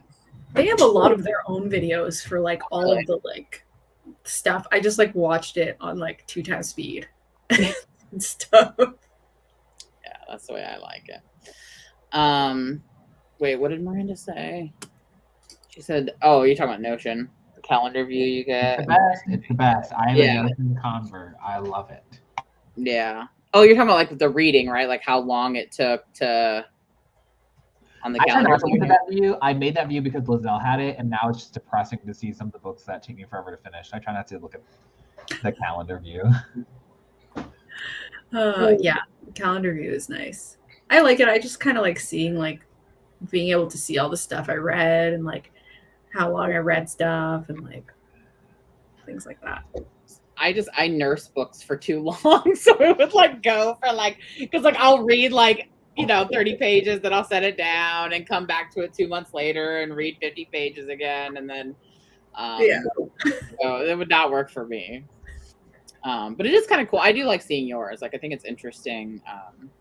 As I've said to you a million times, Liselle, you are the person I wish I was if I didn't have so many issues. I'm that person in my mind, but not in application. Miranda said that I just noticed that she said that she wishes the table functionality was more like Excel. They just actually introduced an update that changed their table slightly. So like, oh really? Yeah. So like how when you create a table you have to have like a little tiny name above it to name the database. You can hide that now. So you don't have to have a header on every table. Oh, okay. But it's really like the functions sometimes. Like sometimes I wish like I could just use the Excel codes because like I had a thing with my books where I kind of wanted to see how many days I was working on it. And like in Excel, you can do like countif and like you can have it count the days and things like that. But you can't, those formulas are like super, super, super complicated. I embedded a Google Sheets into one of my databases. So like I can edit it in Google, like the Google Excel or whatever, and then when I open it in Notion, it updates and vice versa. So like, it's not like you can embed that. You can't embed a direct Excel, I don't think. You might be able to though. I don't know.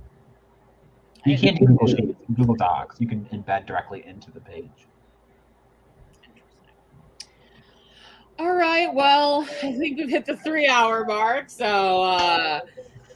Probably want to wrap this up, but this was really fun. I don't know that I'll be doing any more live streams, honestly, but I will be putting up more content. Lainey, do you plan to record any videos? Call her right out. Like, nope.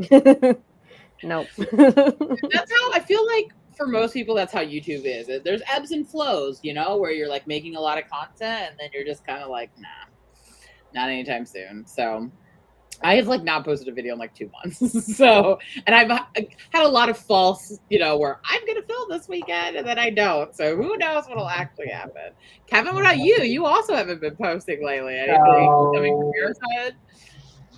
I'm going to be honest. I have been going through it with publishing and being on sub. So the last thing I want to do is, it's been easier for me right now to write without trying to make content out of it. Yeah. So instead, I'm now making content out of my miniatures. So if you'd like to follow my TikTok, Sure. Yeah. Follow my TikTok. It's very cool. Honestly, that was the same with me, Kev. Like that's why it was a big reason why I haven't made content like the last 2 months, is because I've been really struggling with the plot. Like I said, that's like my hardest thing, and I just kept having troubles. And I felt like all the content I was making, I was just me saying the same thing over and over again. Struggle with the plot. I had to figure it out again. Had to back up, and I was tired of like, it's not like I was like hiding it.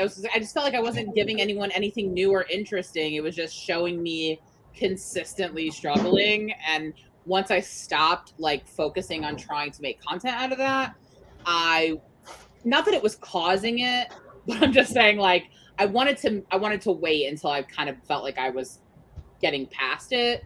And I finally feel like I have gotten past it, which I will talk about in a video a little bit, like what I think helped me kind of get past it a little bit. But yeah, it's like, and I think that's what happens when you are creating content for like something like writing, where there are ebbs and flows of the creative process and so on, unless you're Liselle, who is just always just turning it out, baby. I have a lot of free time and I can't go anywhere. That's true. So I think sometimes when you're having those kinds of issues, it's easier to just kind of keep it, insular and not really put it out there. So I just noticed that like when I'm already struggling with my motivation, because like I'm just having a hard time with like publishing in general and being on sub, and it's like when I'm already having issues, I don't want to talk about it. I don't want to talk about writing. I just want to do it and just not think about it, if that makes sense. Like I still want to do it. I still have the drive to do it, but then I don't want to go on video to talk about it. Yeah. I think that's how most people feel, except for me. I don't mind talking about my struggles. I just was getting bored at how repetitive my struggles were. That's why I didn't want to talk about it. But I'm also, an oversharer. So I just, I think that that's totally typical and normal. And, who wants to like, when you're like dealing with tough stuff, who wants to like put that out into the, into the universe? I definitely think that makes sense. So, but it's good that you are working on your writing and you are making progress and you're having stuff done. And Lainey's back in the game, baby. She's back to write and get stuff done. So, and of course, Liselle, always, if you want consistent content, for real, go to Liselle. Go to Liselle, baby, because she is on it. All right. Here, I can give you guys a little update for people that stayed this long. Me and Damien just went on submission with our first graphic novel idea, and I'm about to go on submission for my Phantom of the Megaplex middle grade book. So I am making progress in my writing. I'm just not making videos about it. Yeah. I didn't realize that you and Damien were on sub, or I don't think you told me that, did you? That you and Damien were on sub for that? Well, no, because it just happened. So I don't even know who it's with yet. Well, you see it. You heard it here first, folks. He tells you guys before he tells his own sister. Love you, Kev. Yeah, well. It wouldn't be a live stream with us if I didn't give you a little bit of shit. I mean, come on. This is what people are expecting to see. And on that note, let's wrap it up. But that's cool. That's awesome that you guys are putting that out there, and we are sending you all the positive vibes for sure. So with that said, check out Liselle's channel for that constant content. Make sure, if you're not already subscribed to Kevin and Lainey, that you get subscribed so that when they do post that content, you don't miss out. And if you're not already following me, it's probably because I annoy you, so you won't. But if you're not and you are not annoyed by me, then make sure you follow, because I will be posting content. I can tell you with 92%, surety that I will have something posted soon. How long that will last, who knows? But for now, I do plan to film something this weekend. So thank you, everyone, especially those of you who stuck with us through the whole thing. I had a good time. It was fun, and I cannot speak for everybody else, but I think everyone else had a good time. But yeah, make sure that you like, subscribe, do all the things that YouTubers say at the end of their videos, and say hello to Kevin's Muppet. I blanked on his name. I don't know why. Hoagie. Kevin, I was trying to think of the name, and then I just probably blinked in the middle of talking. He's trying to interact with Hoagie. So he does look like a Muppet, though, by the way. Yeah, I know. Super cute. But like in a super cute, like just want to mess up his hair kind of way. So yeah, his hair's already messy enough. but yeah, thanks everyone for hanging out, and I will be I hope that I'll be in some other live streams during camp. And everyone, good luck on your camp goals, and I don't know, I'll see you when I see you, I guess. Bye everyone. Say bye everyone. Why is my nose running? Oh, bye. I'm still on. My nose is like running. We're still live.